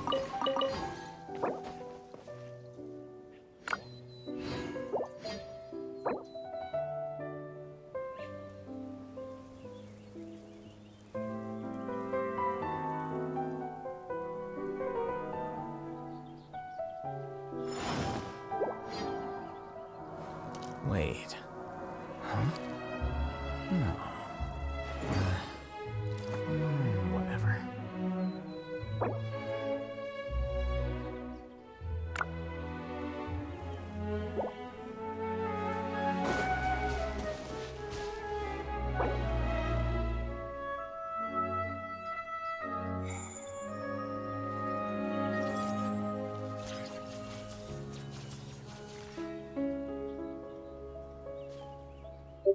Osmanthus wine tastes the same as I remember. But where are those who share the memory?